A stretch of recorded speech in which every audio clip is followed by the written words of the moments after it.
Good evening, everybody, ladies and gentlemen, through our various channels.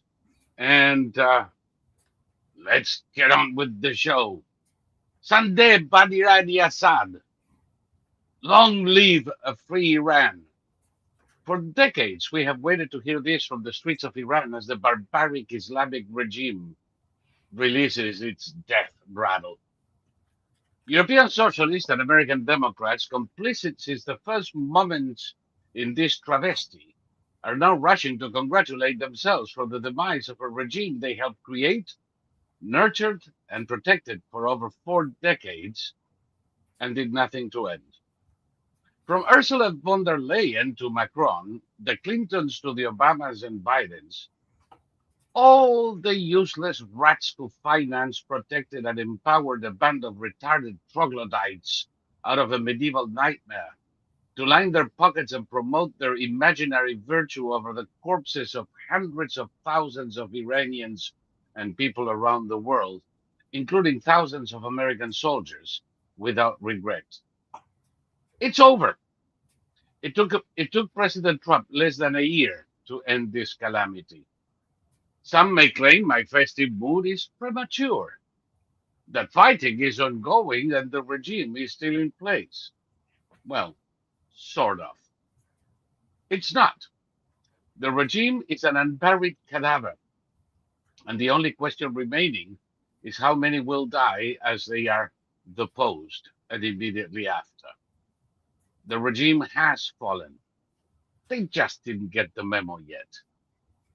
The same state of denial can be perceived in Venezuela, where Diosdado Cabello and Vladimir Padrino hold on to what little power they have left and begin to try and impose their gangster will in the illusion that they can run the clock 3 years and wait for a Democrat to save them. They have days, not years left. The regime is also at an end. In the US, Democrats are cornered into defending the bloody regimes of Iran and of Venezuela, and soon, to a TV screen near you, Cuba. Corruption in California, Minnesota, or New York, illegal aliens, rapists, murderers, and Hamas. A loser's game from which they find no exit. History has a way to take the trash out. Just like the symbols of the Islamic tyranny are being carted out of Tehran, literally, oh, so will the mullahs and their friends and all the lies be carted to the junkyard of history. Javid Shah. This is Sol Montes Bradley, the largest human repository of useless information, from my golden perch in Florida. And right next to me, that guy over there, and this time I pointed in the right direction. It took me 7 years, but I'm getting a hang of it. Is Thomas Victor, the only living expert in World War I flamethrowers, and so many things it would take me longer than this program to just enumerate them. Suffering, mostly patiently, the inanities of the bourgeoisie regime in California. Thomas, you have my unbridled support and empathy as you battle the day-to-day life surrounded by fucking morons. I know what it is like, and I know what it takes out of you. Speaking of surrounded by morons, don't you have a feeling sometimes that we are, and not just in California?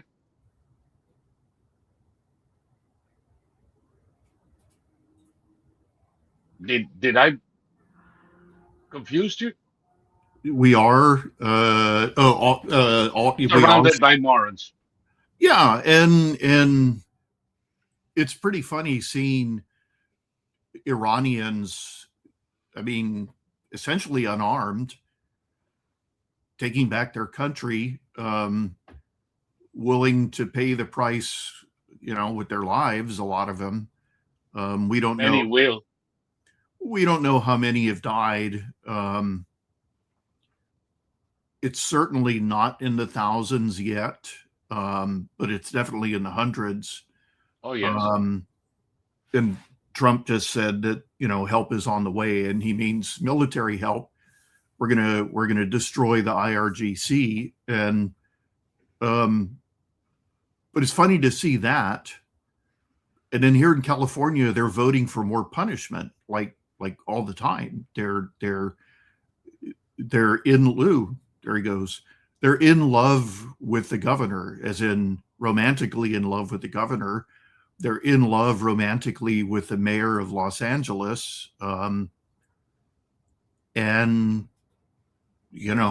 it just the beat just goes on. It's going to go on um, for the rest of your and my life. I'm pretty sure. I don't Oh see yeah. anything major changing in either California or New York City, that is. Um, and it's just really bizarre because I mean, I pay my California taxes and they're ridiculous. The top tax bracket in California begins at 40,000 a year. that's that's the mean national income or Yes. thereabouts. And that's twice the national income of France, the Exactly. mean national income of France or Spain. It's And absurd. and it's just really bizarre. It's okay. We're seeing a lot of leftists yammering incessantly over that poor dummy who got herself killed in Minnesota for trying to run over an ICE officer. And unfortunately for her, he was a member of BORTAC, which is the Border Patrol Tactical Team, which is the special operations unit of the Border Patrol. So as he was being hit and as he was knocked to the side, he put 3 rounds in her face. And this is I've noticed more and more BORTAC uh, uh, uh, what would you call them? Agents, I guess. Yes, it is agents. And They're the border patrol equivalent to special ops.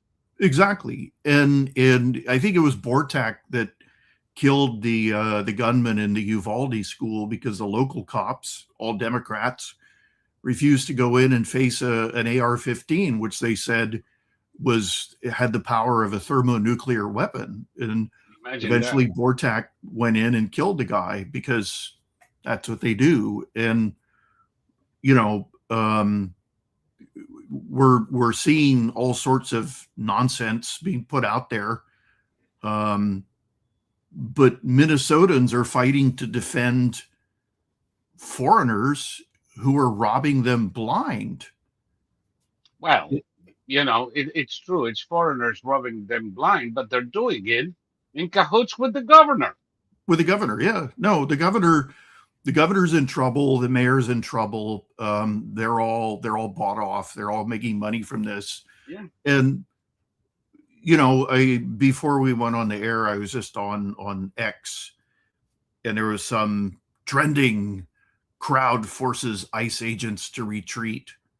And it's like, please. The last time I looked at one of those videos, it was ICE surrounded by people, and they picked up whoever they were there for, and then they drove away. Yeah. So the But crowd they're was going, retreating. yeah, yeah, yeah, In, yeah, yeah, yeah, yeah, the whole time, and they just in, got their work done. in the childish delusional state, they think that they are like the people of Iran fighting off the Basij and the Revolutionary Guards. Uh, Imbeciles like uh, Bill Crystal have the goal to say something like, justifying the federal agent because you have to obey the orders of a federal agent is what every dictator ever claimed. Yeah, sure. So you are comparing federal agents enforcing the law of the land, and I should say with kid gloves, uh, with the Gestapo, with the AAA in Argentina, with the secret police of Ceausescu? Are you well, out of your ever living mind? Well, certainly Bill Kristol isn't arguing that every citizen has a right to ignore lawful commands by law enforcement. Well, that is exactly what he's arguing. Well, he doesn't believe that. He's just saying it. Or maybe he does Well, believe it. Maybe his maybe he brain is does. so I mean, rotten maybe he's now. that far gone. Yeah. What I do know of these imbeciles, another one was claiming that, I've been in that position and that is not the protocol. Listen to this, buddy, because it's gonna. First, you have to shoot the right tire. Then you have to shoot the left tire. That's ridiculous. That's there is no police force in the country that's trained to shoot tires. No. Um, And not to mention the fact that they have no duty to retreat and that their first duty is to protect their own lives and stop the threat. well, you saw the cell phone video, right? That the agent Yes, who did the shooting was carrying. yes, That woman aimed his car at him and floored it while staring right at him. yep, She was doing her usual trademark vague smile until her lover yelled at her, "Drive, drive." yep. And so And she did she as a did. reflex. The boy, the background of the one giving the orders, woo! It's another person that you would think the left would not want to be associated with. No, she has a rap sheet longer than an MS-13 gangster. Well, apparently the dead woman only had custody of one child. Yeah, The others were taken away because the lover, my wife, she's not her wife. They've not been married. She has a history of doing not so nice things or doing very violent things to children. yep, So, it's an amazing situation, and it's funny to see. I've seen CNN backtrack. I've seen multiple leftist stations grudgingly admit that it was a justified shooting, yep, and that agent, the one who did the shooting, this is the second time he's been hit by a car. yep, In any other country, what they would do is they would hose down the crowd with rifles. That's what they would do. Rifles set on fully automatic. yep. So to hear somebody gibber about how this is a fascist dictatorship, as the people are doing whatever the fuck they want to our law enforcement without any real consequences. Although I did see a magnificent video of a line of Border Patrol agents at one of their bases. I don't know. I think this was Chicago. Hmm. And there was a lone pro Border Patrol guy with a megaphone standing in front of them, facing the crowd of leftist lunatics. And two of them went up and grabbed him by the arm and tried to drag him away. And there was a fat woman holding this guy's arm, and she was chanting, "We are not violent. We are not violent. We are not violent." And suddenly the Border Patrol ran up and knocked the guy to the ground, and he was shocked. And then they yanked the woman by the jaw. They do this thing as they get behind him. They put their hands under their jaw and yanked her off. And she's going, "But we're not violent." And she was kicking and screaming and going to the floor and kicking and screaming some more until they, put the cuffs on her and brought her in. By the way, it so reminded me of a rodeo.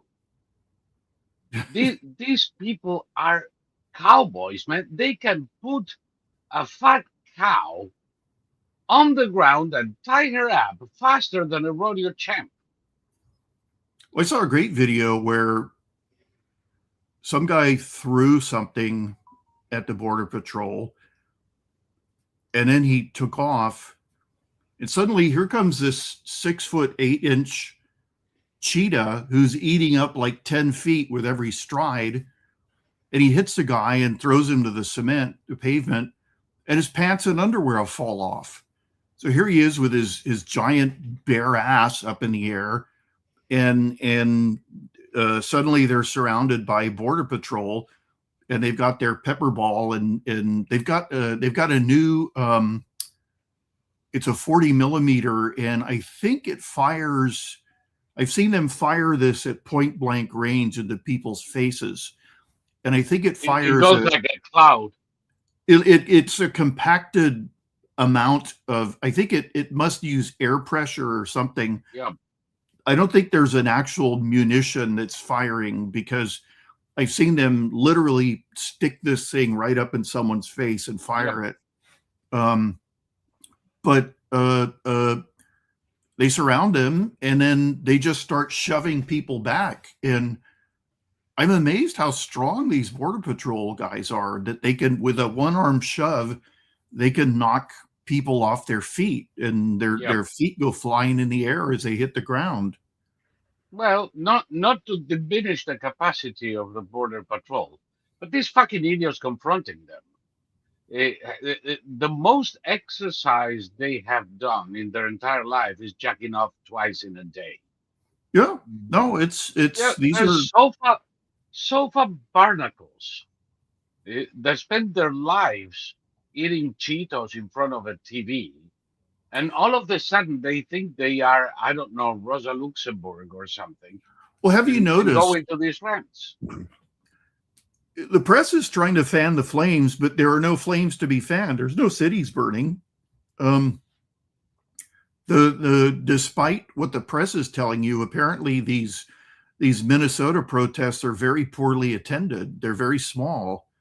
They're very small. They show pictures in San Diego, and you can see there at the San Diego pier there is a cruise ship right by it, and they're talking about the crowds, and you look at it, and that place is busier when they're boarding the cruise ship. Well, I saw a video film from a hotel. It was probably around the 10th floor, and it was in New York City, and an anti-ICE protest was being organized, and there were about 50 people there, and they were arranging with the press. It was impossible to tell who was doing the actual filming, but these 50 people stood in a column about 5 or 6 abreast, and then the cameraman of the news organization stood in front of them and just aimed so it looked like a crowd of people stretching off into the distance, when it was only about 50 people maybe. And so this was all being set up so that they could send this video. And I'm sure the rationale from the cameraman is, I didn't tell them to line up, they did that themselves. And of course the cameraman wasn't moving from side to side, so you couldn't tell that it was a column of people. I'm sure the video that was sent into the station looked like a whole street full of people, which it wasn't. So, no cities are burning. This is not the summer of 2020. I know that in Minnesota, they've declared another, what was it called? Crotch? No, Chappie, Chop, the independent city, mini city in Seattle. Like they did in Seattle. I'm trying to remember the free zone. The free zone. Yeah.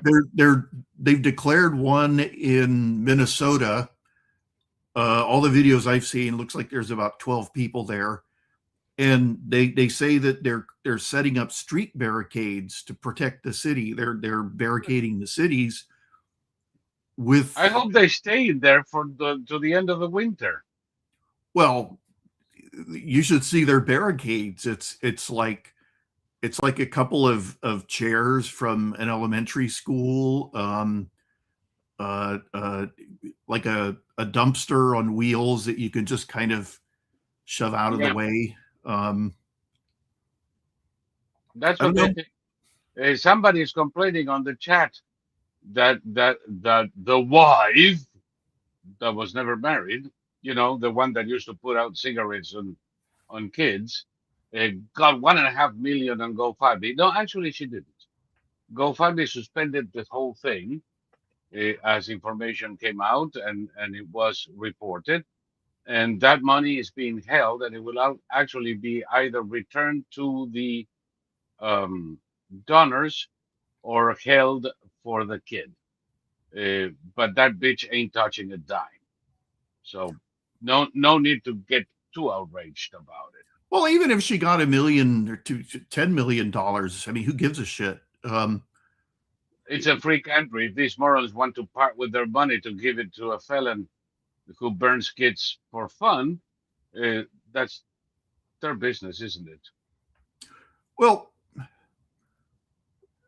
what my brother and I talk about all the time is the fact that there are so many insane people running around. At least a third of the country is certifiably insane, and And well, yeah, just take a look at how many votes the Democrat can count on. well, this is the thing. And okay, we're going to discover in upcoming elections that the Democrats never got as many votes as they claimed. Um, if the Republicans do indeed nuke the filibuster and pass the Election Integrity Act, then the Democrats are going to have trouble winning elections, except in deep, deep, deep, deep blue states and Yep. cities. But just the sheer madness. There was a very upset Minnesotan woman being interviewed at the memorial, the prayer vigil, even though these people don't pray, of course, for the dead driver. And she was very torn because she said that she didn't think that as a white person she had a right to mourn another white person, Yeah. because brown and black people have gone through much worse, and white people are just so privileged. Yeah. Um, It's mourning is white privilege. Is wasted on whites. well, I This, know you and I are privileged. We get our $10 million a week checks from the government. When we go to supermarkets, they don't charge us because we're white. no. They just say, "Here, take it." Um, Yeah, and free. if I decide to walk through Harlem, people are gonna say, "Welcome, Buana, welcome, Buana." Yeah, Uh, yeah, no, no, it doesn't work that way. no, and all this stuff is so archaic. It's already archaic. It's like listening to someone use 1930s slang, and that's how dead it all is. Yeah. They keep it alive in their own little bubbles, but the country is making a massive cultural shift. Um, you know, and it's all led by Trump and Trump style uh, uh, politicians. I saw somebody complaining that JD Vance used a press Whew, conference to demean the dead woman. imagine And he that. was asked a very stupid question, and he answered it. And he did rightly call her deranged. She was Yes. deranged to try and run over an ICE agent. And again, watch the cell phone video. You can see her face. She drops her little Her, vague her smile. discombobulated face as she steps Yeah, on the she gas. she peers straight at him, and she adopts a look of I, fierce I'm not concentration. upset with you. I'm not upset with you. Holy fuck! She blocked. The woman was totally schizoid. Well, there was something wrong with her. She had that same vague smile in all her photos, and Yes. there was something mentally wrong with her. Her partner dragged her to Canada. They defected to Canada as refugees. When Lasted 3 months. Yeah, they've got Missouri license plates, but they claim that they're from Minnesota. Well, they moved to Minnesota. They haven't changed the plates yet, but all of that is, to me, it's not even interesting. Uh, the kid was registered in the school in Minneapolis. Uh, they moved from whatever the fuck Kansas to Canada, back to Minnesota. But and their only employment was the payment they received to harass ICE. I mean, these people are paid provocateurs. Yeah. No, the dead woman belonged to Ice Watch Minneapolis, which is their professional harassers. You hear them described as legal observers. What does that mean? Nothing. You and I are legal observers every time we watch Everybody is. an X video. We're a legal observer. Yeah, no, they're there to keep ICE honest. You know, the whole thing is really, of course, all of this shit is paid for by NGOs Hmm? that bilk tax money with Democrat complicity. And then, number one, do the bidding of the Democrats. Number two, kick back quite a bit of moolah into Democrat coffers and individual Democrats' pockets. This is the way it's always worked. You and I have discussed it for years. Um, you know what? Some things are changing. We discussed in the last few weeks how things were accelerating. I told you that I thought Iran wouldn't last to the end of January. The sons of bitches are not going to last to the middle of January. No, it's only the 10th. It's only the 10th. By the 15th, I think they're toast. The president resigned. The minister of defense um, took his family to Lebanon and he's not coming back. The Ayatollah Khamenei is in hiding in a little kind of town in the middle of the fucking desert, which makes him a better target, you know, because you don't have to drop a bomb in the downtown Tehran and maybe kill a gelato vendor. Um, he's trying to make it easy on us. Uh, the commander of the Revolutionary Guards said, "I'm out of here," and took off. Officers in the army have already announced they have no intention of allowing their troops to shoot on people. And there still are plenty of assholes and plenty of fanatics left. Well, have And you seen them? They're all old and fat. I've seen yeah, multiple Basij. Okay, Basij are supposed to be young men. I've seen multiple Basij members who look like they're, almost our age, but they're 150 pounds heavier. yeah. And, Alice is saying something in the chat too, which is true.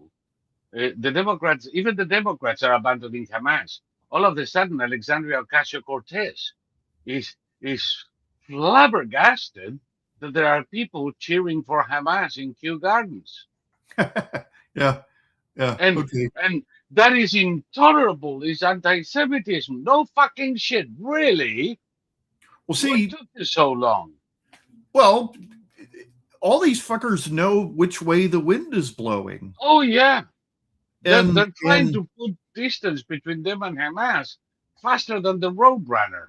yep, and okay, we should talk about the importance of the mullahs falling, what it means to the rest of the world, Oh, because I see multiple tweets on X saying, I don't give a crap about Iran. Well, you need to give a crap about Iran because Iran is spending almost every penny that the leaders don't steal. They're spending every penny on global terrorism. The killing Iranians Americans. Say killing Americans. killing Americans. The Iranians spend money on violent protests here in the United States. We have stopped multiple terrorist plots that were going to take place here in the United States, serious terrorist plots. The Iranians gave weapons and oil to all our enemies. I saw the stupidest video.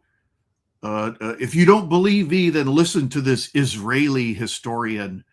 And he said Iran has never attacked any one of its neighbors. And it's just like, Actually, I don't think there is a single fucking neighbor that wasn't attacked, of and course, it wasn't limited to the neighbors. yeah, it's not the Iranian People army. forget Iran killed 250 people in Buenos Aires. Well, this is the thing that this guy is lying his little soul out, his black little soul out. It's a lie of omission. The Iranian Yes, army hasn't attacked anybody, but Iran's proxies have plenty. They've murdered and their probably, own agents, not the proxies, their own agents. The people who put the bombs at the AMIA in Buenos Aires were Revolutionary Guards.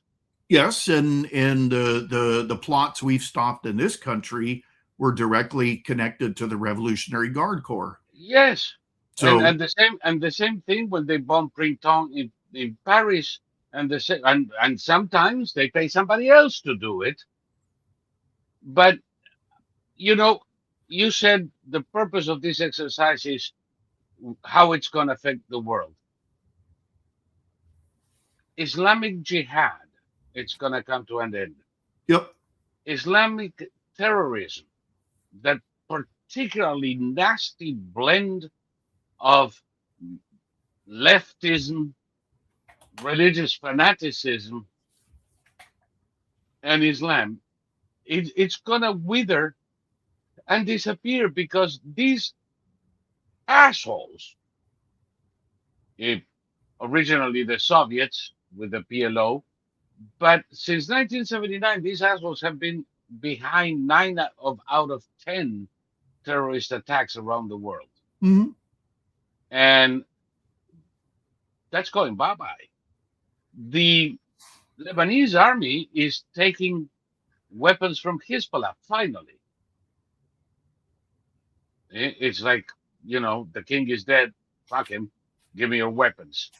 And now, south of the Litani River in Lebanon, you have Lebanese army forces who have already disarmed Hezbollah, and they have taken and are destroying thousands of missiles that Mm-hmm. were still in storage to attack Israel. Mm-hmm. If they lost Syria, and in losing Syria, they lost a big base of operations, and the 5 militias that they had there killing Syrians, Israelis, and whoever the fuck happened to be in their way, um, are going to be 6 feet under within the next 2 months. Well, here's something that most Americans don't know. We've got troops engaged in shooting wars against all those people. And okay, I don't know if you heard about the survivor, one of the Venezuelan survivors of the Chavez compound. He said that they were attacked by no more than 20 men who wiped out the entire command. And he said they were using weapons that the Venezuelans couldn't even comprehend. They had something that produced a shock wave that caused everybody to puke and their ears And bleed. and bleed. Their ears and noses bled. And Trump has indicated that we have weapons that he's not going to tell us about. So these small units are all over the world. By the way, this one is not such a kept secret. Sonic booms. Yeah, sonic boom. I've seen demonstrations in training, and they're fantastic. They can actually knock walls with it. Yeah, I've found multiple patents for weapons that produce essentially a shoulder fired weapon that produces a sonic boom. Bingo. So, but yeah, okay, a vortex ring, a vortex ring in an explosion is ring of force that it causes a condensation of moisture in the air, and you can build a cannon that produces a vortex ring. You don't stand in front of that thing ever because it'll liquefy your head. I was gonna say you're not gonna puke blood. You're gonna puke your liquefied stomach. Exactly. So we have people in small teams all over the Middle East and in South America. I mean, they were the CIA Special Operations Group was in Venezuela for months before the operation was carried out. So, we're helping the Syrians. We were helping the Iranians on a lower level, and now I guess we're almost certainly going to blow the hell out of the IRGC, because it's the IRGC that's firing on the protesters. Yeah. They're also using drones to drop hand grenades on them and things like that. So we'll take out the IRGC, and this is all going to be coordinated. We'll have joint terminal attack controllers on the ground to they'll be you know who's already there, right? Yeah. And Enough So said. We have the 101st in Erbil, SOAR, SOAR, mhm. special operations air Special Operations Aviation Regiment, the aviation 160th. regiment. That one is also based in Fort Campbell. They went out there together. They are not only they're ready to go, they're already in place. And Trump is not bluffing. No. When he says, if you start doing this, we're going to hit you hard. If the Israelis are locked and loaded, we are locked and loaded. And if the regime tries to massacre the revolutionaries, because this is no longer a protest, it's a Yeah. revolution, No, it's revolutions. we're going to obliterate them. And by the way, we're going back to Venezuela anytime now. Well, this is the thing. The press wrote that our fleet is starting to disperse. Fucking morons! We we moved amphibious ships to the north shore of Cuba, so they're closer to Havana. The aircraft that took part in the raid to pick up Chavez came from 40 different bases, of Yes. which only I think 3 were ships. So well, no, 9 of those bases are in freaking Puerto Rico, which is the largest aircraft carrier between the Caribbean and the Atlantic. Remember, we built a new base in Trinidad. We built bases all over the place.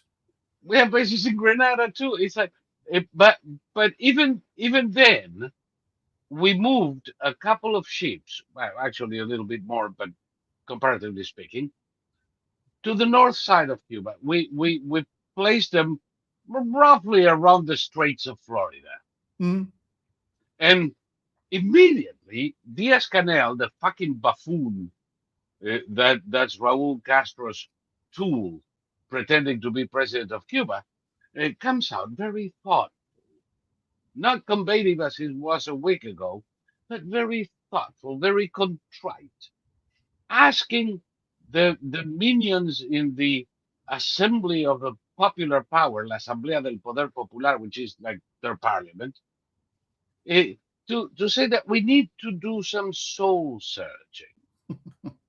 We need to consider the possibility that maybe all the things that are not working are our fault. Whose fucking fault would it be? Yeah, you've had absolute power since what, 59? Yes, January 1st, 59. What the crap are you talking about? But now, it's like they're trying to show us a softer, kinder revolutionary government that is conscious of their mistakes and wants to do right by the people. You know why they're saying that? Because of fucking Iwo Jima Yeah. is within eyesight of El Malecón in Havana. No, I mean, they're okay. In Trump's first term, the U.S. military was funded more than it ever had been, except in World War II, maybe. And then Yes, this time around, the funding hasn't even hit yet. it So, hasn't even hit. As of January 1st this year, we have a military budget of $1 trillion. mhm, Trump is already proposing in the new budget 1.5 trillion. mhm, Let's see how the Chinese keep up with this game. oh, Trump is pulling another Reagan. mhm, He's going to break their backs economically. mhm, And he's doing it through trade, through a military buildup they cannot possibly fucking match. Now the word is out in South America. The guys that you were talking about a moment ago were telling to their comrades in Latin America, don't fight the Americans. yeah, They have weapons you've never seen. We were in the barracks. 8 helicopters came in. 20 people got off. We were hit with the sonic boom,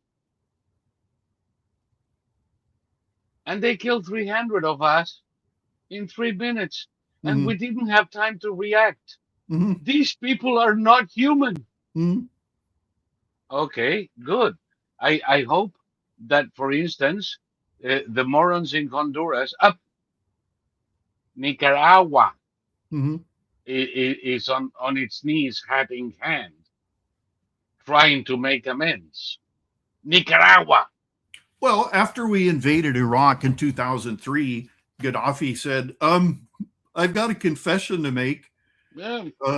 Please don't be angry, but I reconstructed the Manhattan Project by looking at books in your libraries, and it's almost finished. But here, you can come and dismantle it. I won't Yeah. stop you.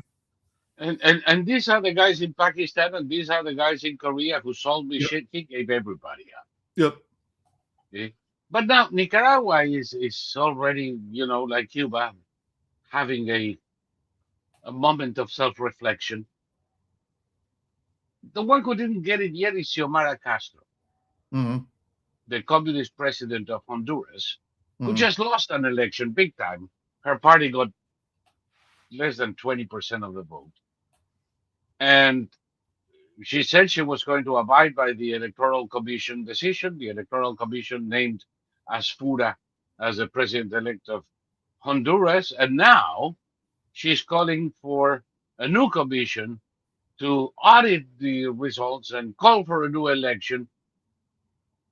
She's going to leave Tegucigalpa feet first, Mm-hmm. and we'll be happy to oblige. Eh, But other than that, most of South America is condemning Xiomara Castro. Cuba lost them all. I believe the only support they have now is Colombia and Brazil and Well, Mexico, but Mexico is a different problem altogether. you hear a lot of people jibber jabbering, of course, about how Trump revived the ancient hoary Monroe Doctrine, and it's Love it's it. it's wrong. And it's like, okay, you people have no problem with Russia Yeah. and China and Iran dominating. America for the Chinese. Yeah, exactly. So this isn't actually the Monroe Doctrine, because we're not saying all you guys got to do what we want. We're saying Chinese afuera, Russians afuera, Yeah, like Iranians Milei. afuera, and now you guys can do what you want to do, and don't mess with us. We won't mess with you, and if we can work it out, we'll do business together, and we'll all make a lot of money. Have you noticed how the Bolivarian morons uh, talk about Venezuelan sovereignty all the time? They had the Cuban military controlling the president's house. Mhm. Chinese bases, Russian bases, Hezbollah bases in Isla Margarita and in Puerto Cabello. They sold their sovereignty for 3 cents a long time ago. Mm-hmm. Trump's policies are the one chance they have of getting some of it back. And people better get used to the idea. Um, Somebody in the chat is saying that they support your theory of a wish to live long just out of curiosity. I Yeah, yeah. totally agree with that. Yes. Um, so, and now the problem is the gringos, go fuck yourselves.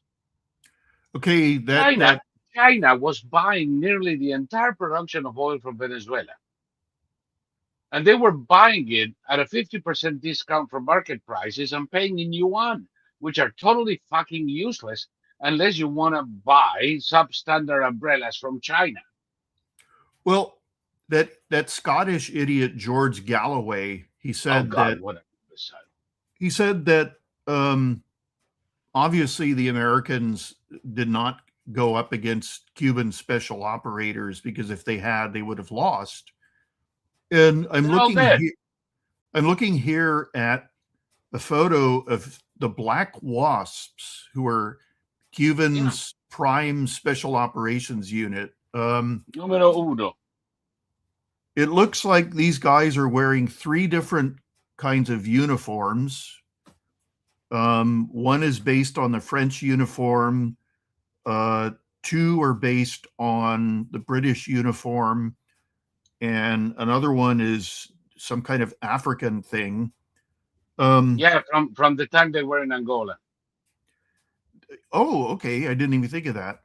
They've got different rifles, which means they don't have interchangeable ammunition. They No, have different vests.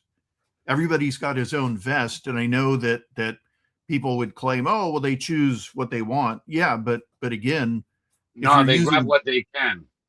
yeah, if you're using different rifles, and that means that you can't exchange ammunition. Instead of just sending a bulk amount of the same ammunition, you have to pick and choose. They're wearing black face masks, and one guy has taken a pair of scissors and cut a hole for his mouth. So these guys look like buffoons. They are.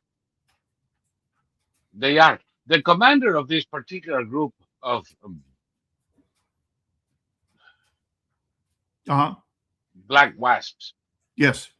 uh, was a son of a bitch my age. Mm-hmm. I I I can't say that I knew him, but I ran into him a couple of times in Havana. He was living in the Castro compound. He was the chief of Castro's personal guard. Back then, I'm talking 30 years ago. Mm-hmm. Uh, he's managed to stay around way past retirement age, in other for among other reasons, so that he can stay living in a decent house in the Fidel compound, because otherwise he'd be shit out of luck. And he has rendered services, uh, acting as guard, kind of like the Secret Service, to foreign visitors like the popes and all that jazz. And now he was in charge of this particular unit in Caracas and died not having time to put on his pants. His two daughters live in Miami. They came, one during the Obama years and the other one during the Biden years. The first one, I don't know how she came, though I presume it's through the southern border. The second, I know, came through the southern border, Mm-hmm. uh, entered the country illegally, proceeded to claim asylum. She was eventually granted asylum and a year later a green card. And the moment she got the green card, she went back to Cuba to visit her family. How about that for an SUV? Yeah, that's somebody who needs her green card and naturalization yanked. Bingo. Both of them. Both of them, because we're talking about the same kind of shit. And everybody in the Cuban community, when you go to the Versailles in Calle Ocho, and Mm-hmm. you sit down with the old Cuban folks in there, uh, you know that the only people who gossip more than the Cubans of Miami are the laundry women in Cadiz and all Jewish women. Eh, Other than that, nobody can match them gossip wise. And they Mm-hmm. tell you the life and miracles of every fucking Cuban who's ever come this way. They know them well. They know them well. There is, and of course, you could say, so does the FBI and so does ICE, except that during the Biden administration, they were protected. Yeah, yeah. So now I fully expect, the lady saying over there, I fully expect that indeed um, they're going to get kicked out, as they should, as they freaking should. Can you believe that we were paying money and rent assistance and social security income to the daughters of the chief Cuban chief of the personal guard of Maduro? Mm-hmm. I mean, we have been so far among the stupidest nation on earth, and Trump is ending it. Okay, I'm looking at more stuff. The Cubans use their prime number one special operations unit, which they say is comparable to our Delta Force. They use them for crowd Comparable? control. They wish. They use them for crowd control. Yeah. They give them they They give them they give them yeah. batons and they send them Oh, out against crowds. they send them out against the people marching for liberty in Havana a couple of years ago. They use it, and that's the thing. They are perfectly trained to go after unarmed civilians. Yeah, But when they see a real soldier, you have the reaction you saw in that video. Oh my God, you guys, you don't know. It's horrible. They're armed. yeah. No, it's the same thing in Iran. The Quds Force was the premier special operations unit of Iran. They got wiped out in Syria fighting terrorists. So they started sending Islamic Revolutionary Guard Corps troops who are only trained to fight to murder civilians. They got Yeah, wiped out. And finally, they sent the Basij, who are basically thugs with batons. their They got wiped only out. purpose, the only purpose of the Basij is go after women, Yeah. not even civilians, women, young Mhm. women who are not wearing the hijab properly. And boy, are they the manly figure when it comes to beating a 27-year-old woman to a pulp. Mhm. But if they ever confront a real soldier, first they shit their pants, then they pee themselves, Mhm. and then they do it all over again. No. Um, we clearly have either what are known as other governmental units on the ground in Iran, but we're going to end up with Delta on the ground, Yeah, and Delta against. I mean, Delta could itself dismantle all of the IRGC. So what they're going to do is they're going to find out where these fuckers are staying, and they're just going to raid their places of domicile. They're going to raid their domiciles, yeah. and once there's a couple of raids like that, then they're just going to flee. They're just going to take off their uniforms and be good Not little not a boys. couple. They're gonna flee on the first one. Yeah, They're going to field the first one, and they're going to deliver their positions to the revolutionaries in Iran, Hmm. clean and disinfected. Yep. Um, No, God, okay, here's another thing. Iran is going to be a completely secular country. Um, they're burning mosques. They're burning mosques. they're And burning. They're Zoroastrians. They were never Muslims. mhm. Muslims were the backward assholes in the country that Mohammed Reza Pahlavi was fighting, and his father before him, to try and bring them to the 20th century. Yeah, These, these, these people are not Iran. my great uncle Curtis I forgot his last name. I haven't spoken his name for so long. Curtis Kimball. Yes, He was my part of cousin. the U.S. military mission for the Imperial Iranian Gendarmerie, and all they did was fight against Islamic terrorists. And this was in the 1950s.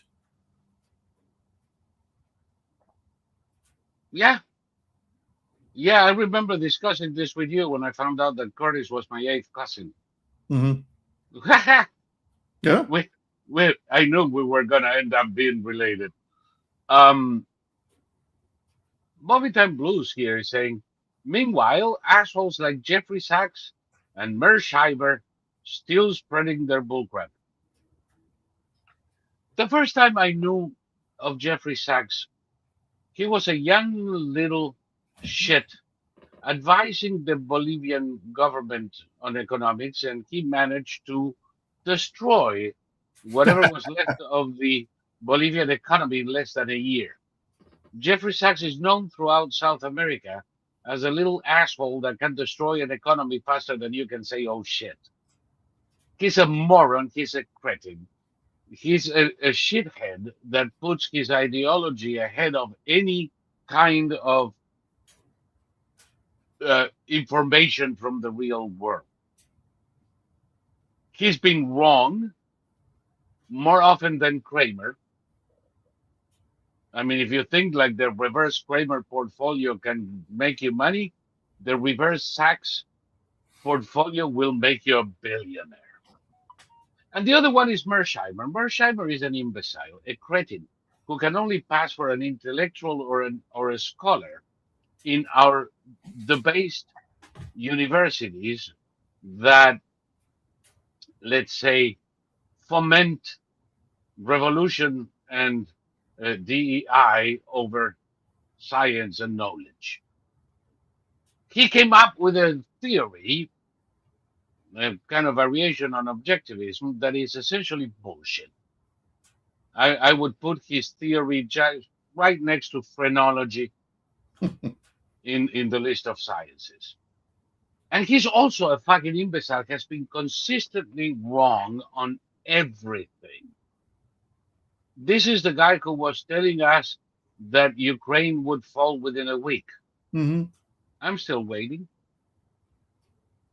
This is a guy that now says that we shouldn't mess with Russia because Russia is a superpower and they haven't shown all they have yet. No, really? Well, go fuck Yeah, yourself. yeah. They're just waiting. They're just waiting for the right moment.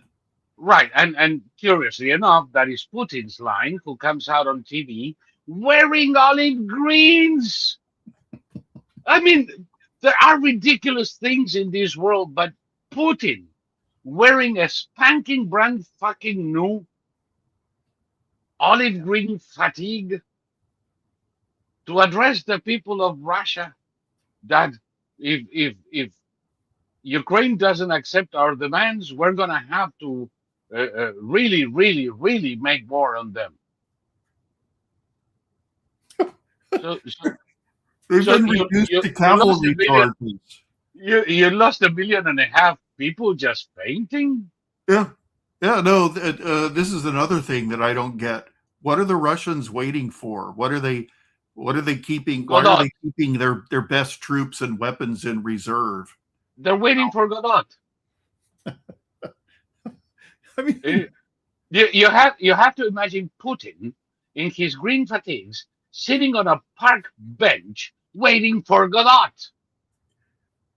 You I know, mean, who the fuck do they think they're fooling at this point?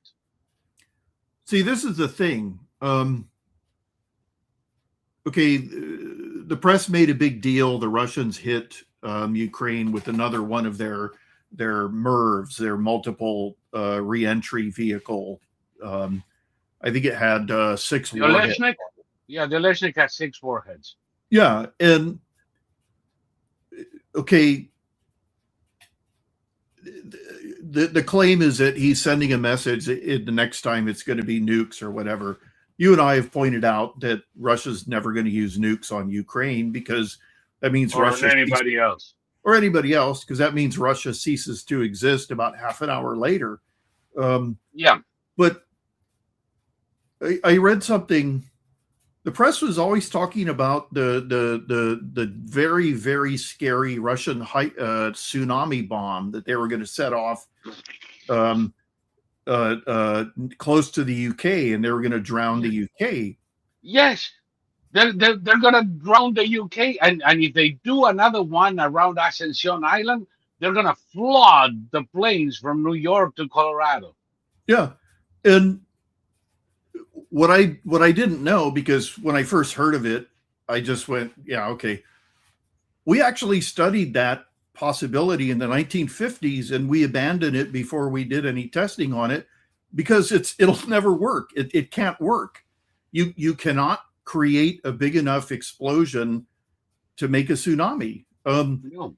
Remember I mean, if there is a tectonic movement, maybe. But unless your bomb can create a tectonic movement, what the fuck are you talking about? well, remember the black and white footage of the anchored ships, and all of a sudden this giant water column that looks like it's about 2 miles wide raises up into the air and it turns into a water mushroom cloud. All those ships were perfectly intact. They had goats tethered on them. The goats were fine. So, and there were ships off camera. It didn't create a tsunami. It just made it threw water in the air, and the water came down as rain. It's the same as I don't know what's her name, O'Donnell. Rosie. Josie O'Donnell jumping into a pool.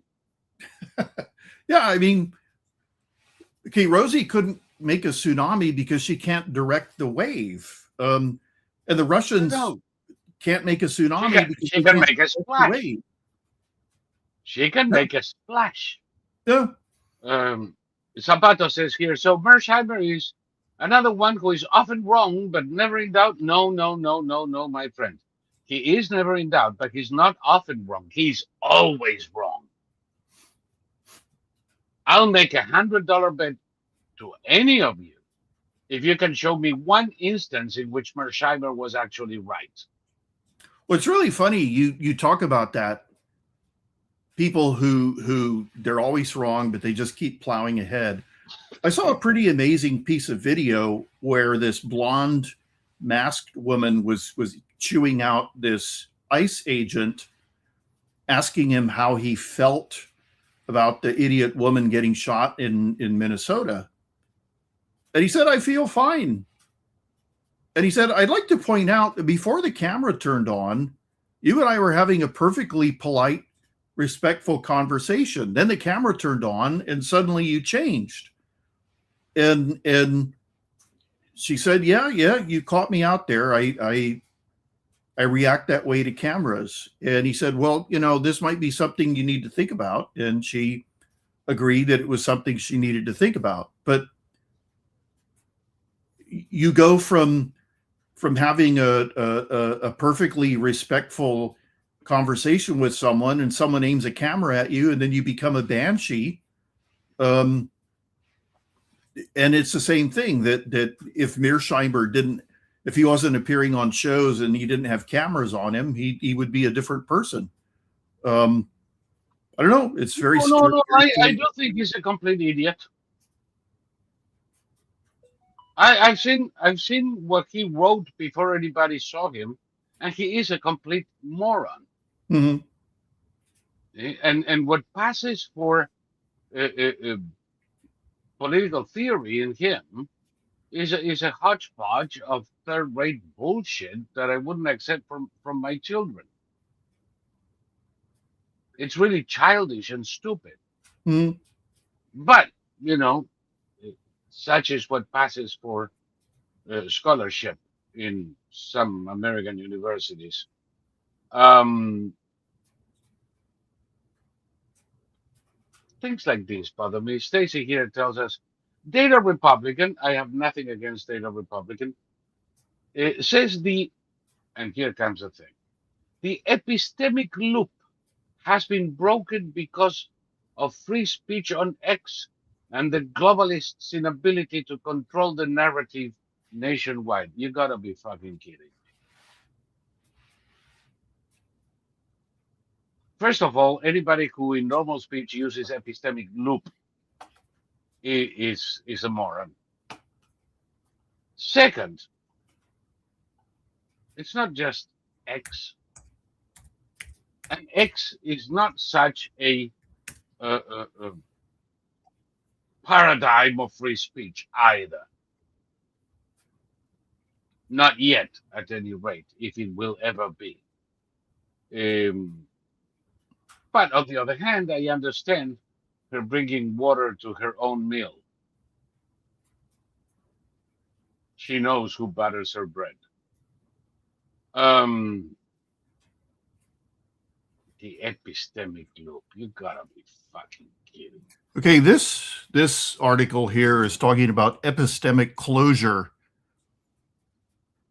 Is the principle that if a subject S knows P and S knows that P entails Q, then S can thereby come to show Q. Most epistemological theories involve a closure principle, and many skeptical arguments assume a closure principle.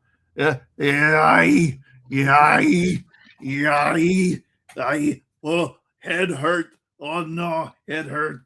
And and for writing shit like that, we give them a six-figure salary and accommodations in a university campus, and they treat them as professors. Well, I would challenge people to just speak in everyday English. Um, you know, Well, if they did, we'd all figure out what you just said is unadulterated bullshit. well, it's You okay. translate that into English, and you're gonna laugh your ass off.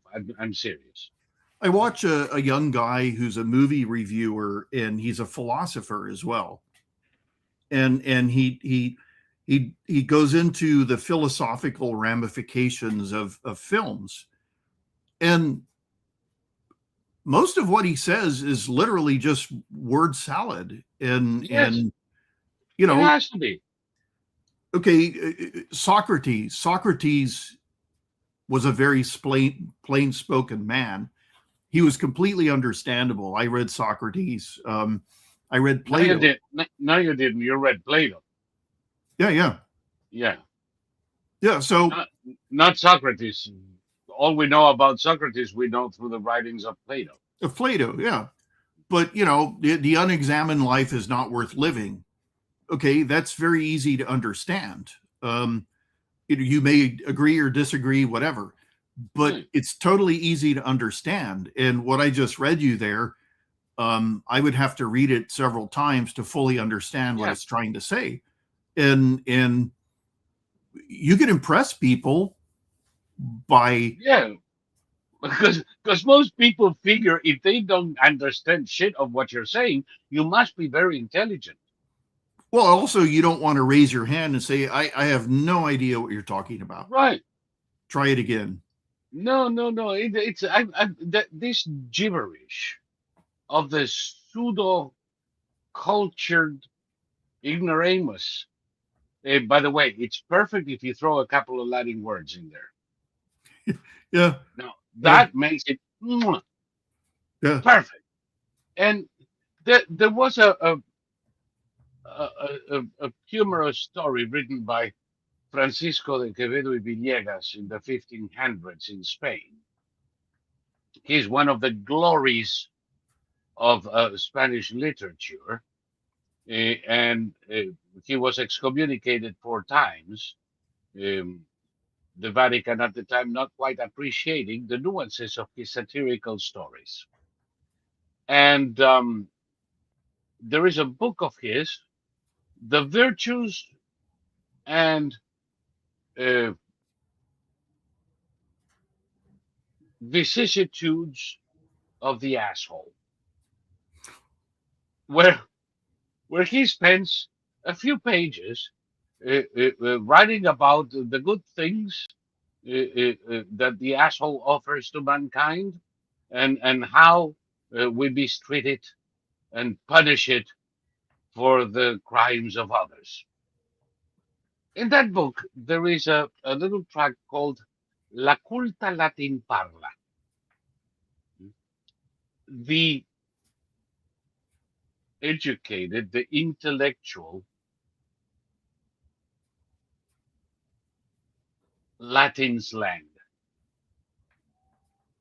That is the language used by people who pretend to be intelligent and obscure the idiocies they are saying. So this that you just read me would perfectly fit in his description of the kind of idiocy coded with complicated words. And the more you see these people, the more you realize Quevedo was absolutely fucking right, just at about the time of the discovery of the Americas. Um, There's a brilliant novel written by an author named Richard Ben Sapir, Sapir. It's called The Far yeah, Arena, and it's about an oil company that digs up a guy frozen in ice, and they take him to a hospital where they're experimenting with thawing out frozen tissue, and they thaw this guy out, and he's alive, and he goes into a coma, but he's talking nonstop, and the main character can't really understand, and suddenly realizes the guy's speaking in Latin, and he gets all embarrassed because he himself speaks Latin fluently, but it was taught by people who did not have an accent. They were reading it, non carborundum canto, and this guy sounded too Italian, and so he couldn't understand him. And they initially didn't, the argument kept being made, well, he can't be a real Roman because he doesn't sound, that's not Latin. I don't know what that is. It's some butchered Italian. And then finally they realized, yes, he is a Roman, and he was a Roman gladiator. But the guy was making the point, all the Latin we've ever heard was spoken by British actors, and I went to a church once where it was being held in Latin, and I think it was a British priest, and a real Roman would not be able to understand this person, and I don't know, cogito ergo sum. No, that's not how a real Roman would have said it, Cogito ergo sum. Yeah. So this whole idea of going back to Latin to show your intellectual prowess, I don't know. I mean, I have nothing against philosophy as a science, if you want to call it that. If you want to call it a science. An art, a liberal art. I'm frozen again. I'm going to come out for a second, and I'm going to leave you solo on screen until I do, okay? Yeah, sure. I studied Greek philosophy. The thing that got to me about philosophy was that philosophers like Jean-Paul Sartre and what the hell was his name? He came up with deconstructionism. Jacques Derrida. These were terrible people, and they use their massive swollen brains to like abuse people. And deconstructionism is a terrible philosophy because it posits that words have no meaning. So essentially the word no has no meaning. So if somebody says, no, I don't want to do that, doesn't mean anything. You can safely ignore it because no means nothing. And it's all about tearing things down. And so our education system since the 1960s, going on 60 years now, has been about tearing everything down. And they're not offering to replace it with anything. The people trying to tear everything down, they want a world like you see in the Charlton Heston movie Soylent Green, where you have a tiny, ultra rich minority, and then like this hideous world where the air is thick with pollution and there's no food. Everybody's eating compressed soy crackers, and a strip of beef, if you manage to find it, it'll cost you $600 for 8 ounces of beef. And it's just really, it's very sinister. You don't find that academia, whoops, suddenly my screen is blank. I'll just keep on talking. My microphone is on. There's Saul. There I am. Hello. Oh, there we are. But philosophers as a whole, as a group, don't tend to seem to put much stock in improvement. And we've got too many subcultures in this country that aren't about improvement. They're about tearing everything down. Transsexual activism, black activism. The comedian Bill Burr, I just watched a documentary about Bill Burr. Bill Burr hit his peak in the 2010s. And then he started saying that all billionaires should be killed. And he's a big supporter of that sick fuck who killed the healthcare CEO. And Oh yeah, this is the a guy, retarded, the guy with the spaghetti name. yeah, Manzione. Mm. So it sounds like something your Italian grandmother would say. Yeah. Mangione. By the way, mangiare is to eat. Mhm. Mangione is somebody who eats a lot. Yeah.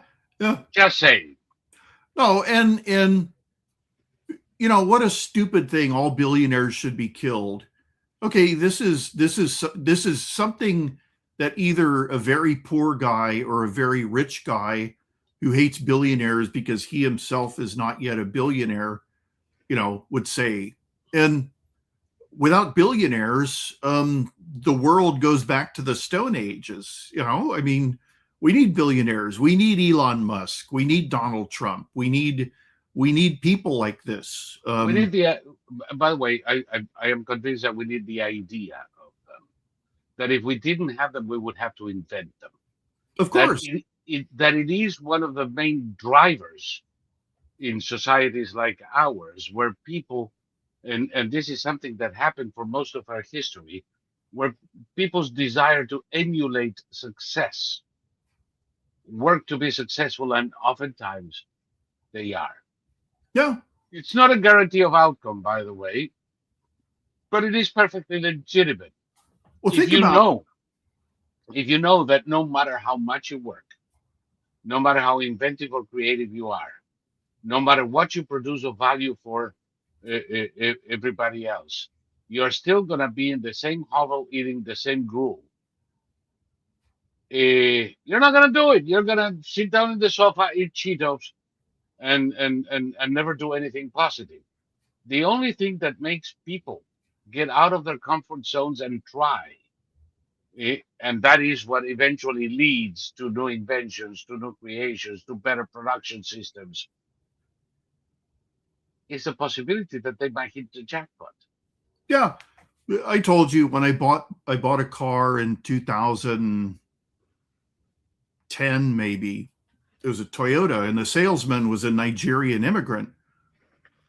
This guy was going places. As we test drove the car was manual transmission, and I hadn't driven a manual in 25, 30 years.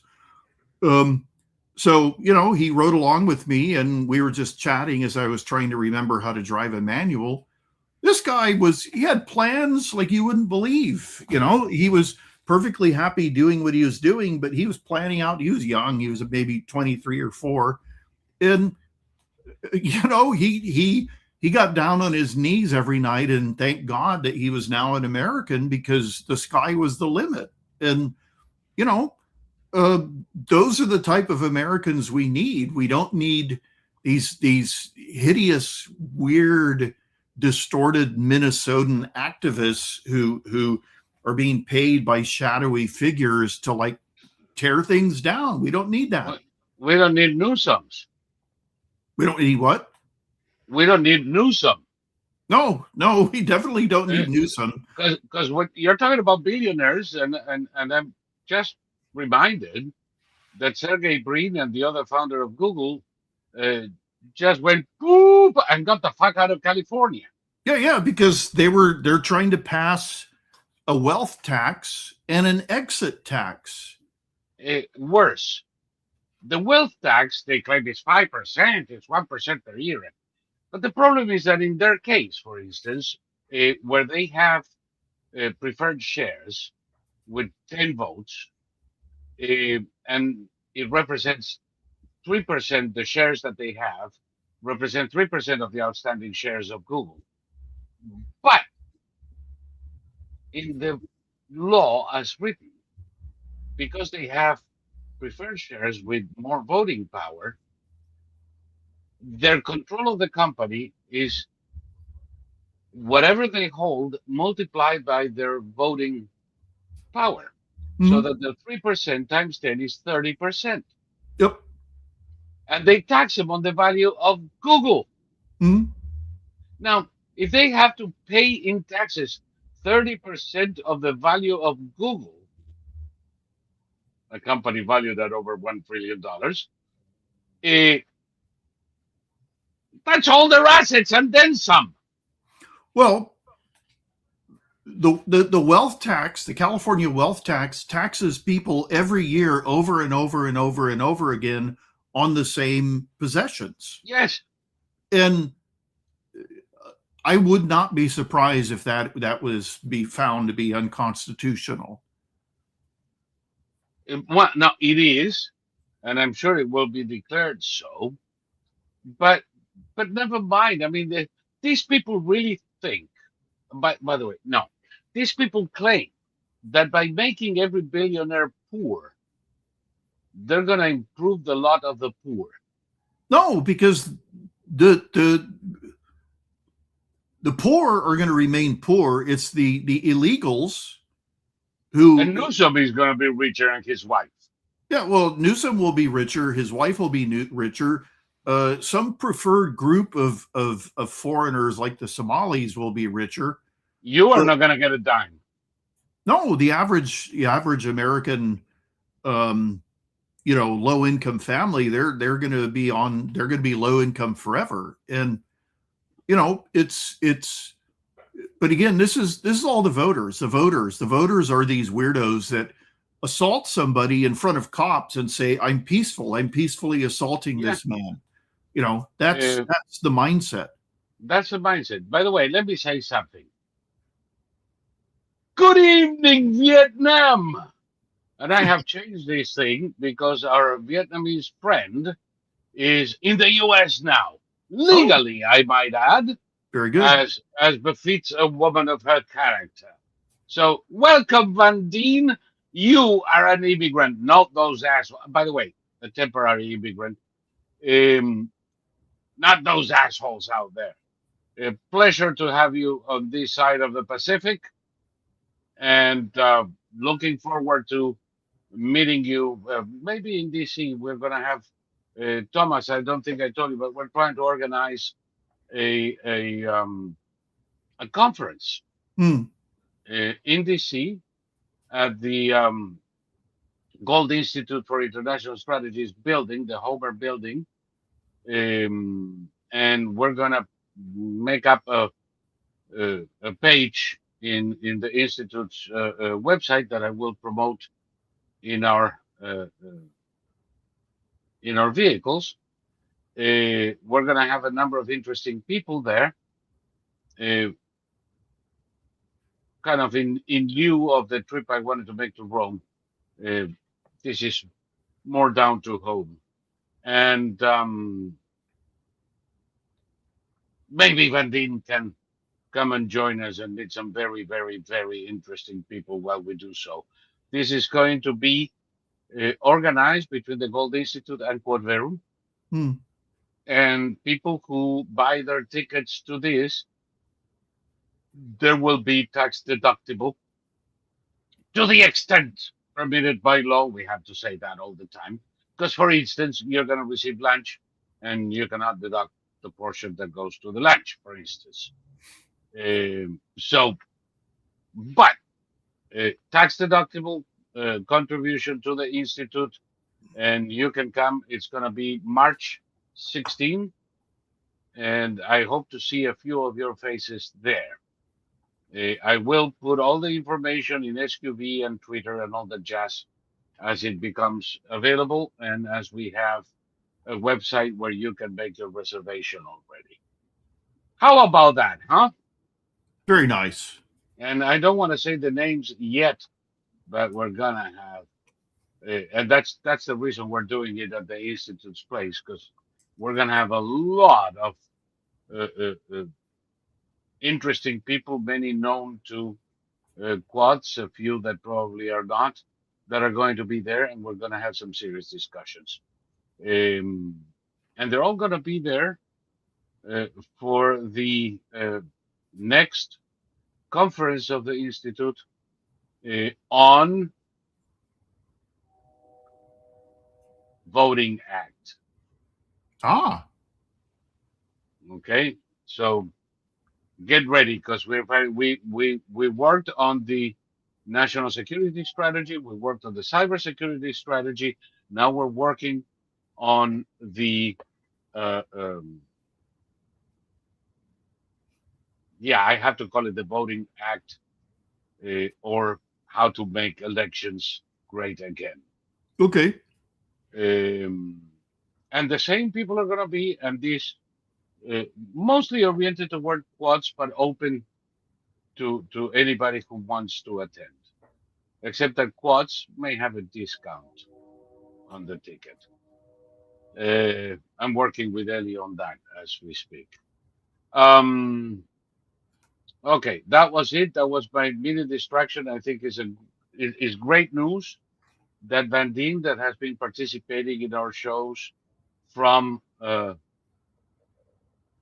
Saigon for the past 6, 7 years, uh, is now on the stage doing her masters, and I think it's a great development.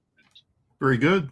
Um, See, this goes for people who say we're not welcoming. Yes, we are. We take good people with both hands. Well, I've always said that you know voluntary Americans are often better Americans than those of us born here. Um, Well, yes, that's not so difficult. Have you noticed all of these morons talking about heritage Americans? about yeah, heritage Americans. Yeah, what the hell? I saw Well, that and I just it, whisked it, right it, by it because I knew it was it stupid. really peeves me. Being one such heritage American, as they say, uh, You're gonna be fucking kidding me. There is no more un-American statement than that. Well, let's see. My my father's family came here in 1877, and my mother's family came here in 1846. Am I a heritage American? According to these assholes, no. Your uncle uh, uh, uh, uh, Kimball definitely is. Mm, I mean, I know his family came to America in 1636 because it's my family. What the fuck? And that those are the latecomers. mm, Um, but you can have, like I do, almost 11, I think, depending on the line, up to 11 generations in the country. My ancestors fought for this land from the Narragansett campaign through the French and Indian Wars uh, down to Vietnam. Um, that doesn't make me an American. What make what makes me an American is my commitment to the principles upon which this nation was founded. Everything else is bullshit. Period. I would rather take. There's a guy I know in Buenos Aires, probably the only person I know in Buenos Aires with a half a brain, who, through reading, through acquiring conviction, through information, he is one of the most committed people I know to the founding principles of America and one of the most knowledgeable of American history. The guy can recite the Federalist Papers. He's not an American citizen. He's not even a resident in America, as he usually says, but his heart is in America. He's more of an American than somebody like, say, Pocahontas will ever be. Well, the average Australian can tell you more about the American political system and American politicians than the average American. The Australians follow American elections like you wouldn't believe. It's just one of those things. And you know,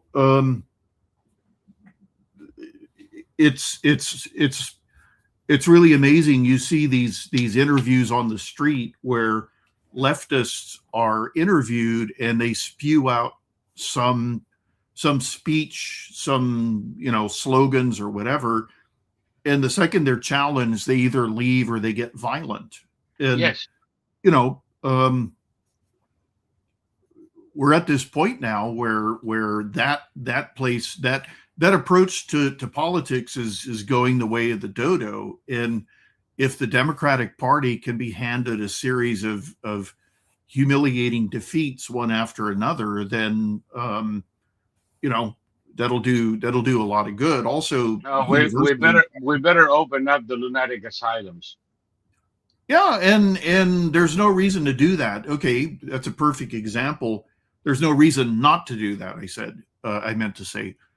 You always hear, "Oh, Reagan shut down the mental asylums." No, he didn't. No. What happened was that everything the mental asylums started being shut down under JFK with Yep. the Community Mental Health Act.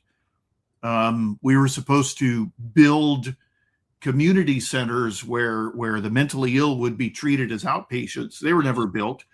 And finally, And we started. this is back when the Democrats loved big pharma Yeah, yeah. because it was uh, discoveries in new drugs to treat schizophrenia and all that jazz that led them to the notion that we could keep people out of uh, uh, psychiatric hospitals and into community clinics where they Mhm. would be given the pills they needed to function normally. Yeah, and never mind that the average schizophrenic doesn't take their medication because they don't They don't want to be controlled. want to be controlled. Okay, Hollywood has made several movies. One starred Richard Gere and Julia Roberts, where Richard Gere he was bipolar, and he was just living life during his manic phases. He was magnificent. He was exciting. He was romantic, and Julia was his psychiatrist, and she came to realize she had no right trying to change him. He was Right. he was perfectly fine the way he was. What happened on the next depressive cycle? Well, that's something that wasn't really addressed. Hmm. You know, the best way you can get yourself nominated for an Oscar is to play either a crazy person or a mentally challenged person, and all the big leftist actors have Oh, given it their try. everybody wants to be Rain Man. Exactly, exactly, and you know, I God. Ah, eh, let me see. We were talking about some serious stuff. I'm trying to go back and forth because you and I have a tendency to go in every direction because curiosity betrays us. But let's go back a second. Let me see, because we're hitting about halftime, and I want to see if we can concentrate a few things. We started this with my belief, which I believe is yours too, that the games afoot in Iran, mm-hmm, that the regime is essentially dead. mm-hmm, But you know how sometimes the patient is dead, but the liver didn't figure it out yet. of course. So they take him for ablation and they find vital signs, and they have to wait until the last organ gets the memo. No, you idiot, you're dead. Mm-hmm, Uh, that's what's happening to the regime. mm-hmm, And like I said, the violence that we're going to witness in the next 48 hours, it's going to be as high as the willingness of the most recalcitrant members of the ancien regime, who don't realize they're already dead and mm-hmm, might try to lash out, and they will be buried in the attempt. mm-hmm, Of course, they could kill hundreds, if not thousands, of people doing so, but in the end, they're done. Today, they started a general strike in the oil facilities in Iran. mm-hmm, In response, for anybody who doubts who's directing the orchestra, in response to a call by Pahlavi. It's not a coincidence that Pahlavi calls for the start of a strike in the oil industry to cut off oil supplies and revenues to the regime. And starting on that day at that hour, and that day at that hour, we have the communique from the workers of the refinery in Khorasan, or whatever the fuck it was, uh, that they're starting the strike in response to the call by the Shah. mm-hmm, The Shah is controlling every aspect of life. There are uprisings in 190 cities in all provinces. mm-hmm, This is no longer a focalized uh, uh, insurrection. By the way, this, people, is an insurrection. mm-hmm. This, take a look at the videos coming in from Iran. This is an insurrection, not January 6th, you stupid asses. Now, the regime is dead. With the regime, the remainders of the already battered remainders of their minions, Houthis, Hamas, Hezbollah, um, the militias in Iraq and Syria, I give them no more than 3 months. They're as good as gone. And we're going to see interesting developments in the Middle East. Mm-hmm. Uh, Without the disruption caused by Iran, some people may think that now that Iran is no longer a problem, I don't have to deal with Israel. they're going to be disallowed of their uh, uh, uh, false interpretation of facts pretty soon. Uh, Everybody who's going to grow in the next 10 years is going to be dealing with Israel and the US. China is losing a major supplier. Mm-hmm. Russia, which is already lost the drone factory in Venezuela, is now going to lose the drones and the missiles from Iran. Mm-hmm. That's a big hit for Russia. Yeah. Yeah.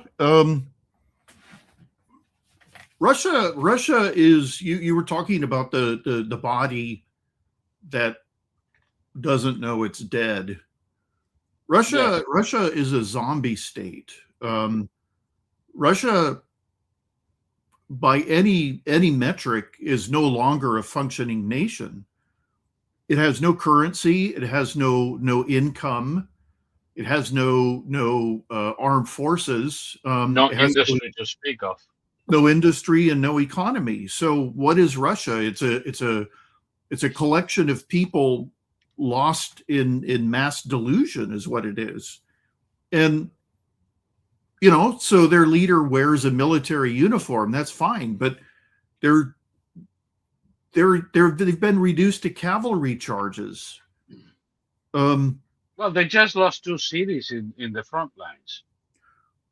And here's something that all the experts who kept telling us that just you wait, Russia is about to unleash its real power. While all of this was happening, the Ukrainians were building concrete fortifications all along the front line with the Russian-controlled Donbass and what's the other one? I always forget. Donbass is, yeah. So the Russians have no ability to break through those fortifications. The Russians no longer have a functioning air force. Nope. Not much of a navy either. Not much of a navy. This is why their sailors are in trenches on the front line. Well, actually, their sailors are all dead. So it's nothing but old men on the front line. And this is like nothing we've ever seen before, because in the First World War, the Russians crapped out in 1917. They were still able to fight, though. They were still armed. They still had equipment. They still had ammunition. They still had armored trains. They still had everything.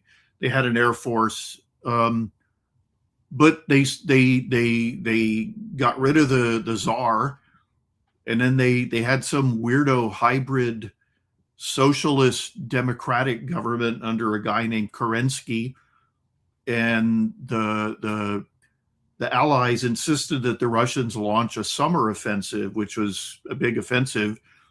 And so the Kerensky offensive was launched, and it was a flop. So the Russians cried uncle, and that freed up every German who was on the Eastern Front came rushing down to the Western Front. The West.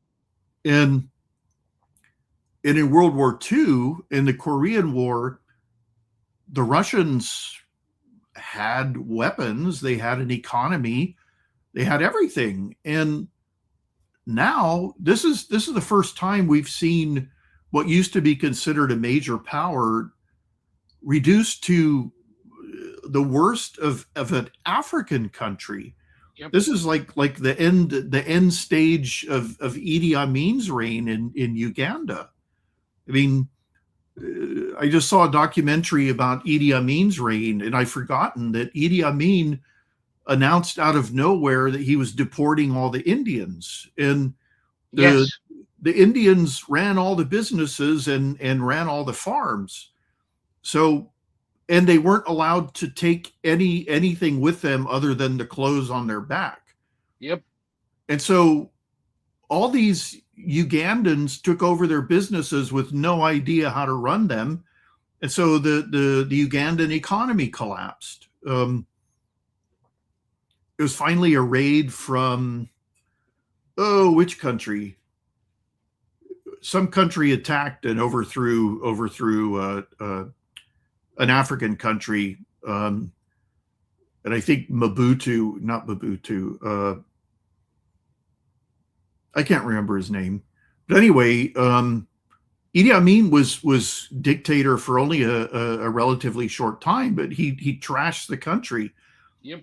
And Putin has done the same. He's brought Russia down to the level of Uganda under Idi Amin. In 25 years, he brought Russia 200 years back. Mm-hmm. You can use a factor of 10 for this. Mm-hmm. You know, for Russians, but nothing a bottle of vodka cannot resolve. They're reduced to nothing. Mm-hmm. They still think they are a superpower, much like, idiots like Bernie Sanders. Mm-hmm. But they're not even a regional power anymore. No. Turkey is a regional power. You could argue that Turkey is an order of magnitude more powerful than Yes. Russia at this point. I sustain at this point the Turkish army could roll into Moscow and nobody would be able to stop them. No. By the way, the Wagner Group almost did it. Yeah. If they didn't stop voluntarily, they would have been having toasts in the Kremlin that night. Well, that idiot, I forgot his name, the bald-headed guy. What the hell was his name? The head of the Wagner Group. Prigozhin? No. Prigozhin, yeah. Yeah. Putin said, well, if you stop, I won't punish you. Everything will be fine. We'll be buddies again. Sure. And Prigozhin said, really? This is really wonderful. Here, have the kids to my plane. Go to Belarus. Yep. Poof. Yeah. Okay. No, I don't know what happened there. This is after decades of Prigozhin watching Putin make the same promises to others, and then everybody out the window. And the other one that's rearing his head now is Kadyrov. Yeah, that cowardly, retarded gorilla from Chechnya, who, if you remember, at that time decided to whistle Dixie and get the fuck out of Dodge and go back to Chechnya because, I might be next. And now he's threatening to kidnap Zelensky. Yeah. See, he already tried that. Nobody knows this. 11 times. The Chechens sent their best troops into Kiev to kidnap Zelensky, and they came in a convoy going, where's Zelensky? They were all killed. They were all killed, like in a matter of minutes. Yeah. So, oh God, I have a question. Do we think that Erdogan will try to make a move on Iran? Erdogan cannot move his bowels. No. Erdogan is toast. Erdogan is another zombie. Mm-hmm. He's dead. He just doesn't know it yet. But politically, he's dead. He had to jail his opponents. He had to proscribe his opponents.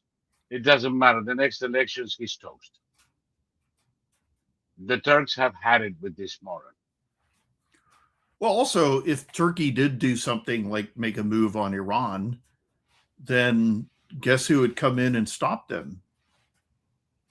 The good old red, white, and blue would stop him, Instantly. And the Turks would find out that they're no better than the Venezuelan army. Yeah. Somebody says Reza Pahlavi is waiting in the wings. No, he's in a first-class seat already inside the plane, ready to take off. Reza, at this moment, it's got his bags packed, and he's waiting for the right opportunity. The right opportunity is a clearing in one city that allows him to go over there and put himself at the front of the revolution, which will be the end of the same in less than 24 hours. And he's already making plans to do that. You can say that you heard it here first. Yeah, and okay, he must be protected. he must be protected, and Yes. he must not do what the hell was her name from Pakistan? She was assassinated riding in her limousine, sticking her head out of the limousine. Oh, I knew her in London. Her father was prime minister too. Yeah, yeah, Um, she was a cute, a very brilliant gal while she was a student in London. Benazir Bhutto. yeah. And Pahlavi must make one public appearance where he shows himself that he's in Iran, and then he needs to be protected until Iran is stable enough. And of Yeah. course, there will be the Iranian version of the German werewolf that'll be There trying were, to blow things yeah, up. not too many, because these assholes are a way stupider than your average German in 1945. And I don't consider them particularly brilliant. Uh, B, there's nothing more cowardly than an Islamic revolutionary when they have to confront an armed enemy. True. These are the people who sent children to the front with Iraq in the Iran-Iraq war. Well, they sent children into minefields to clear the minefields. They gave Yeah, them little plastic keys to heaven, and they said, "Go out and walk." And these little kids, 10 years old, got blown up and killed. And they said, "God is happy." yeah. I mean, this is what we're dealing with. They are dangerous, but the clearing of Iran is going to be so fast. Uh, People are going to find it hard to keep up. And I personally, uh, I'm hoping that Faradiva, who is in his high 80s now, I remember when Faradiva was considered the most beautiful woman in the world, and she was who everybody wanted to see in Cannes, Mhm. and very, very westernized queen. Uh, I'm hoping that she can see her son take the place of her husband. Mhm. And you're going to see, by the way, Iran as the staunchest ally of Israel and the US. And sometimes I wonder if Jimmy Carter didn't fuck the shop for that very reason. Yeah, I mean Carter, his reputation was that he was this man of mighty morals and kindness, and he was no such thing. No, no. And he was the staunchest friend of the enemies of America. Yeah, yeah, he was Machiavellian in an incredibly incompetent way. Yep, yep. So anyway, we're going to see that in Iran. I already told you I think there's going to be a second strike in Venezuela. I'm not entirely convinced. I'm not entirely convinced that we are going to um, capture Diosdado Cabello and Vladimir Padrino. I think that they're more likely to end up 6 or maybe 12 feet under. Well, what's her name? Delsey's going to arrive here, and in private talks with Trump, she's going to beg him to take those two fuckers out, and you know, She cannot do what she's told as long as those two fuckers are around. yeah, Uh, ah, Somebody apparently just discovered you after 5 years. yep, that's me. And this one, I don't know. I don't know. Maybe I'm putting some kind of four-letter word here, but it looks like a message from an Iranian. That looks like Persian to me. Um, Yeah, I got a message several years ago from an Iranian looking to see if Curtis Kimball's his widow Marion was still alive, and I told him that she died. And he sent me pictures of Curtis and Marion in his house. His grandfather was Curtis's driver in Iran when Curtis was in Iran. And he sent me these scans of slides that showed them at a Christmas party. And so, I sent him a whole bunch of photos and everything. And then I said, God bless you and your grandfather. And he said, thank you for taking the time for, speaking to an Iranian in such a faraway country.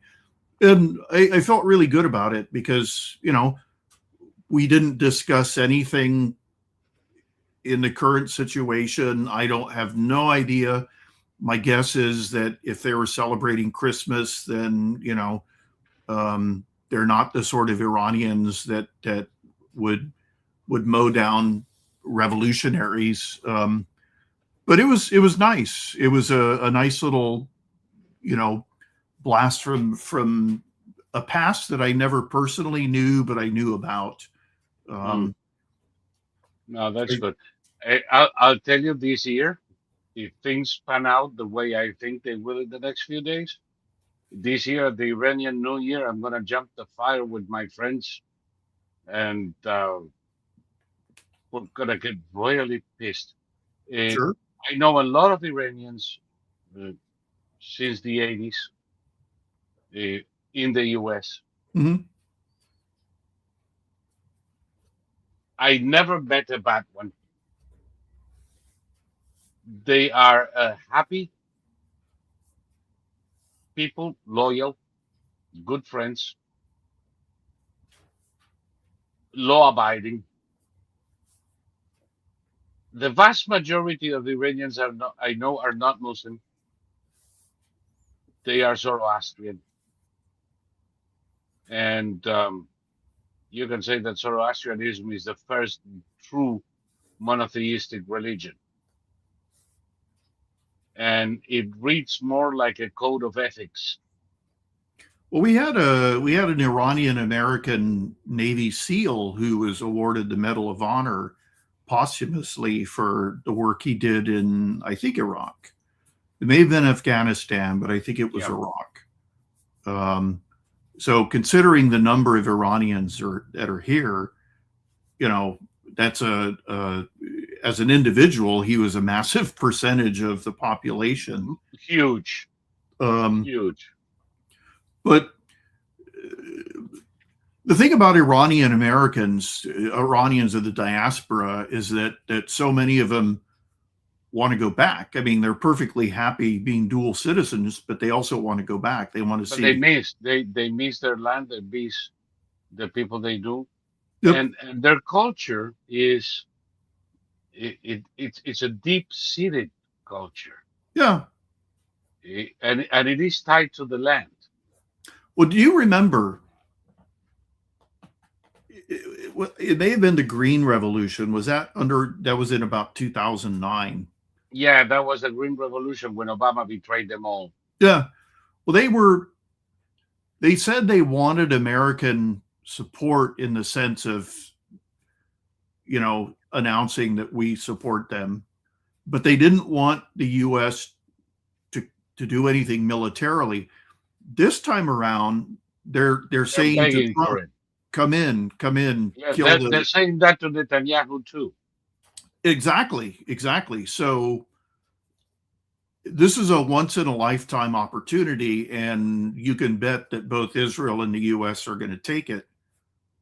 Oh yeah, absolutely. It would be almost criminal not to. Yeah.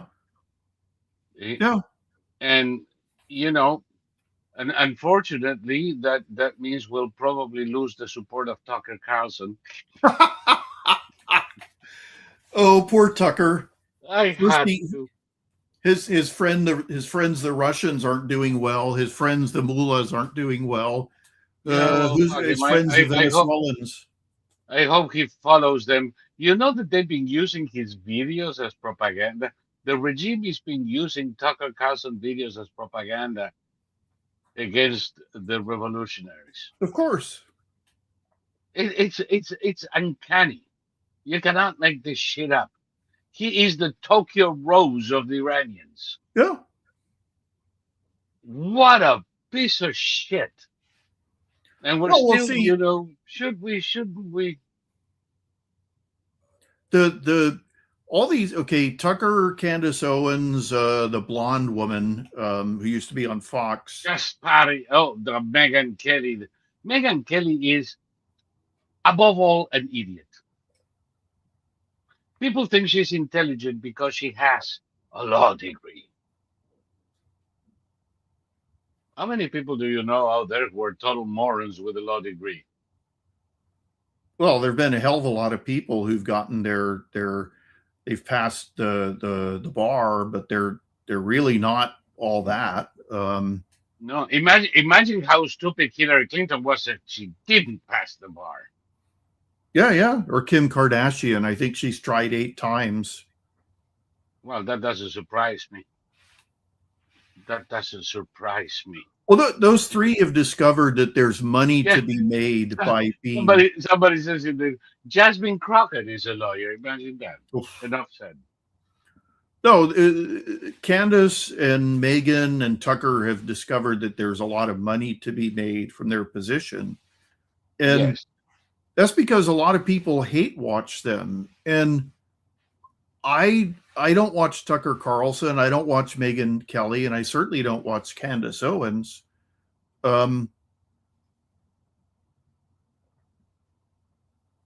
Yeah, I remember this guy, Mr. Fogg. Yep, I recognize your photo. So nice to see you here. But yeah, the I don't understand. My parents used to watch Bill O'Reilly every night. Exactly. My parents used to watch Bill O'Reilly every night, and then they just complain about him. Oh, I hate him so much, and it's like, Why are you watching him then? yeah. I didn't like him, therefore I didn't watch him. No. I really thought he was insufferable, even though sometimes, you know, I'd agree with some of his shit, some, very little, very basic, but I couldn't stand him. And all of his killing series of books Yeah. was like, oh my God, like romance novels of the 1800s, poorly written, not by him. Also, he would literally interrupt every single sentence of his guest. He would not let his guest finish a single sentence. No. So No. it's like, okay, they used to do this thing where they would split the screen into 4, and there would be four faces. Now what they do is they have the host on the left, and then they have these narrow vertical columns Yes. with the faces. But in the past, you would have all 4 jabbering simultaneously, and you couldn't understand them. You know, they were all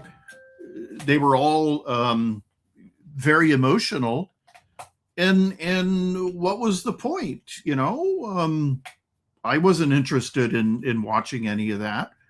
So I didn't. I stopped. I told you I stopped watching all cable news during the initial phases of the Iraq War because the analysis was so horrible. Nobody knew what the hell they were talking about, so I just gave up. And No. now, you know, If it serves as a consolation, they didn't know what they were talking about either. yeah. No, morons on steroids. But uh, anyway, ooh, look at that. Now we have one of our quads welcoming the Persian speaking fellow. Okay. We haven't said a word about Greenland. Oh boy. Um, how many US soldiers do you think are necessary to invade and conquer Greenland? Oh gosh. A company, maybe 120 soldiers. How about a USO party? Yeah, exactly. You know, um, you correct me, Thomas, if you disagree, but to our viewers, worry not, chaps. We're not invading Greenland. No, of course not. These fucking idiots, these socialist retards in Europe, who are having a nervous fucking breakdown because their friends, the Chavista friends in Venezuela and their mullah friends in Iran are having their asses handed to them in a silver platter, are now seeing American troops disembarking on their shores. And I must remind them that the only times American troops disembarked on their shores was to free them from their own folly. So maybe they do need another Normandy beach, but no, it's not going to happen. We're not going to invade Greenland. We're not going to take it by force. We don't have to. We can technically, we don't need to invade Greenland because we have an agreement with Greenland and Denmark that allows us to set up as many bases as we need. Yeah, exactly. Eh, Space Force has a base in Greenland. yeah, Pitufik, Yep. formerly Thule. I still, when I'm having conversation with people, I still call it Thule because this Pitufik shit is too DEI for my taste. But anyway, we have that one base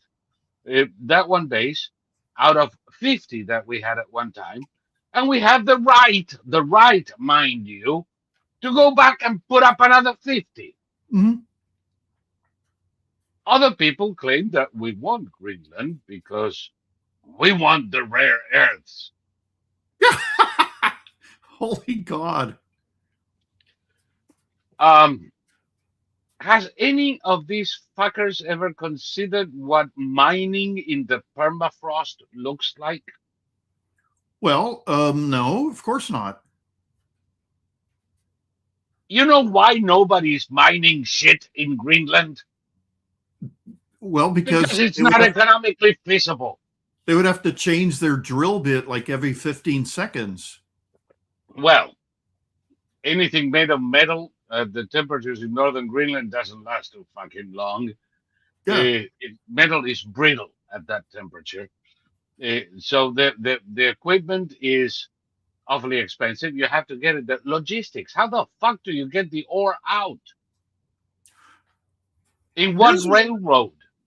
just so everybody knows, here's what Trump is doing. Trump is distracting from military operations in Iran, ongoing military operations in Venezuela, et cetera, by he's hogging, he and Vance is doing the same thing. They're Yes. hogging attention. Trump says stuff, we're going to take Greenland whether they like it or not. And then everybody concentrates on it. They all put they turn the spotlight and they shine it on Trump. And outside the range of the spotlight, there's like thousands of U.S. military. All shit is breaking loose. Yeah.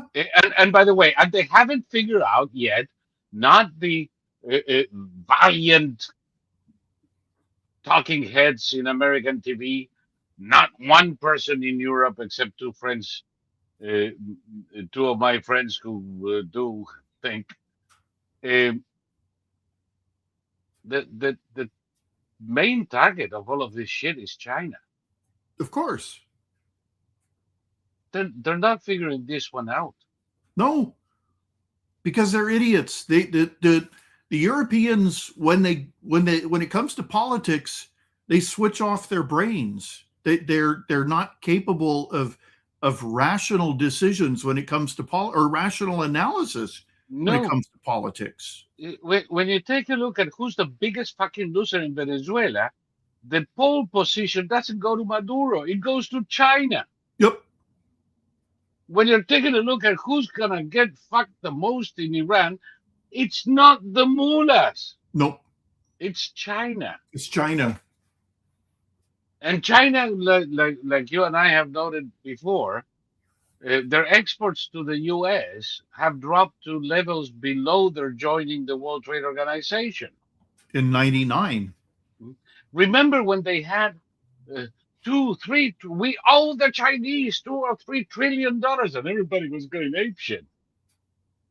And I used to say, number one, we don't owe a dime. They own U.S. bonds. Hmm.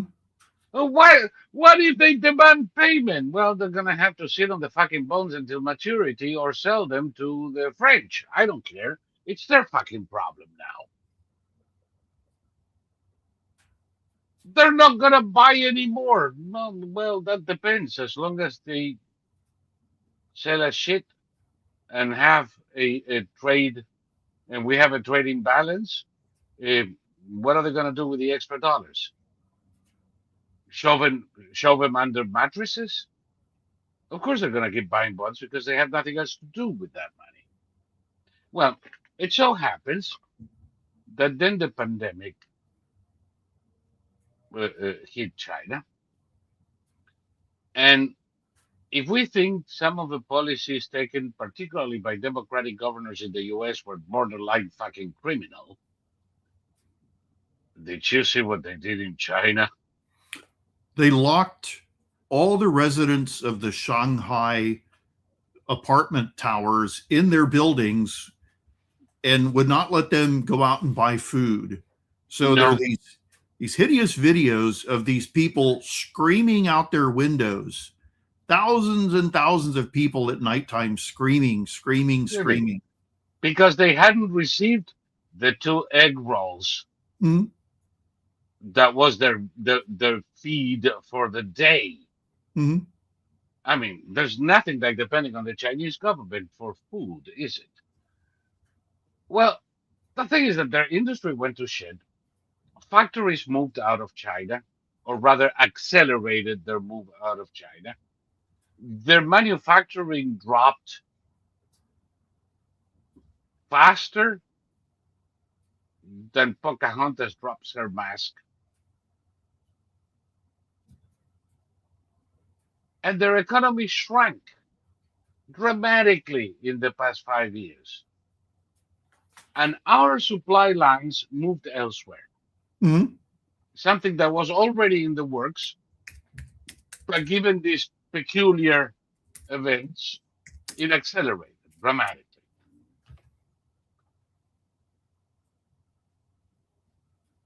They had to consume their savings to keep things running because the government's revenues also disappeared. You know how much they have left of the 3 trillion? No idea. About 600 billion. They've been selling bonds to pay for expenses. Well, the Chinese copied, let's see, it's a copy of an Airbus A320. No, go away. It's a copy of an Airbus A320. They call it the Comac C919. Oh, yes. And the Comac C919, once again, the Chinese have not figured out how to make a wing spar that will meet international standards. Yep. So Same thing they did to the DC-9, by the way. Exactly. No, so they said, okay, it's all right. We'll sell them only in China. Well, the Chinese companies aren't buying them. They're buying Airbus because they don't want their wings to fall off in flight. Yeah. So it looks like they're going to build less than 50 copies of this thing, 50 examples of this thing, and then that's going to be it. It's just going to be a dead end, an evolutionary dead end. Yeah. Well, China is an evolutionary dead end, if you ask True, me. true. And now there is another thing that I expect the Trump administration to start ramming China with. When the communists took over in China, they defaulted on all the bonds that had been issued by China prior to the communist takeover. Bonds issued by the Republic of China, bonds issued by the Qing dynasty, and they stiffed investors around the world. American investors owned about $1.7 trillion of those bonds, not counting damages. Is that in dollars of that period? Well, no. That is in dollars uh, of that period plus interest, plus accumulated interest compounded up to here. Okay, this is like the most generous amount for them. I predict that the Trump administration is going to start pressuring China to make a deal to pay for the bonds.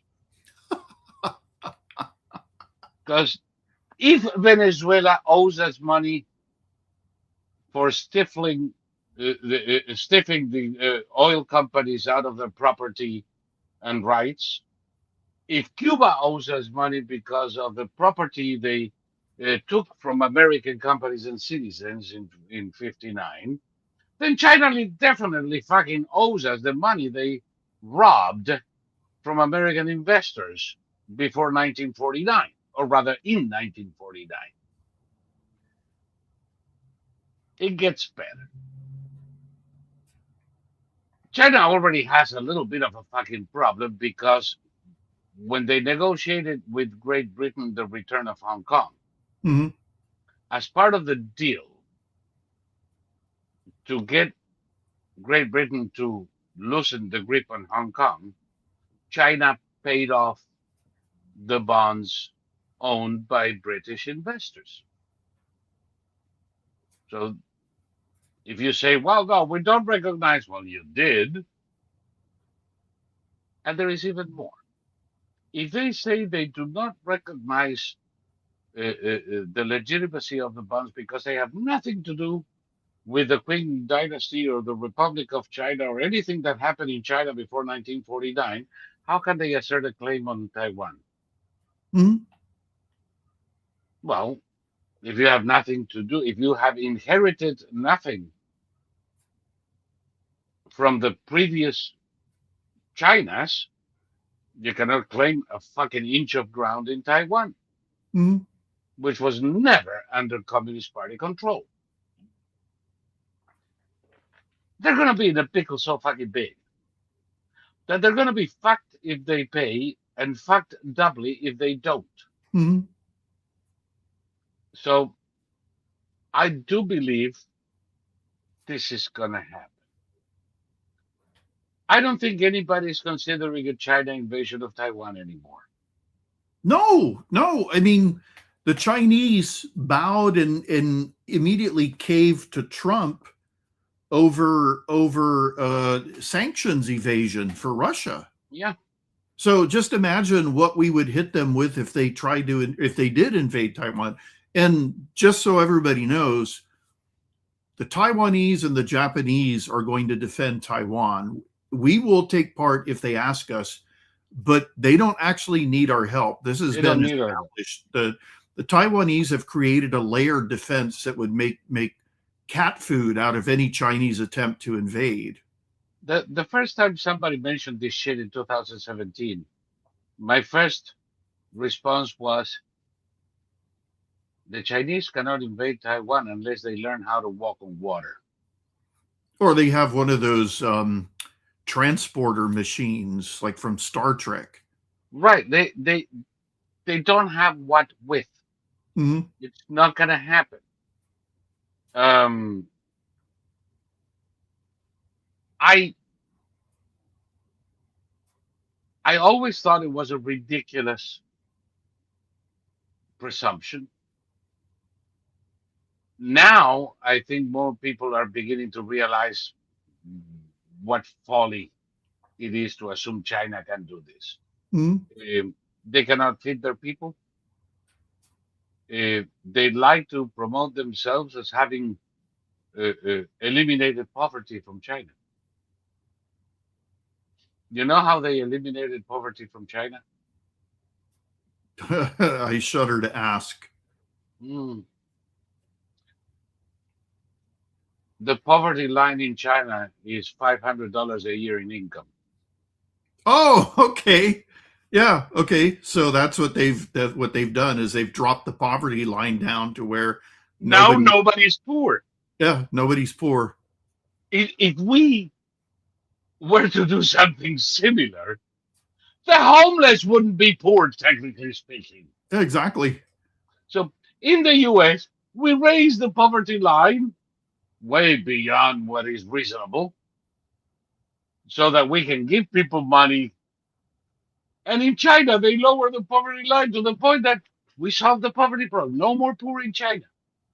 Well, I mean, you see these studies that show that 98% of people in America living under the poverty line have cell phones, color TVs, Oh, they cars. have a better standard of living than the middle class in Spain, France, Italy, or Greece. Yeah. So,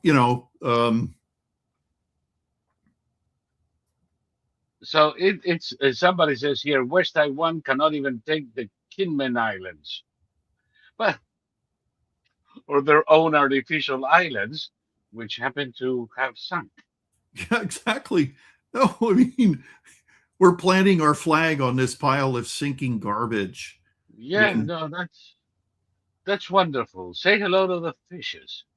So China is it's already not a threat. It was never the threat that people claim. Yes, if we had 50 years of a Biden in this country, then they would be. well, everyone would be. Everyone would be. Biden would be making African countries a threat. Yeah. Um,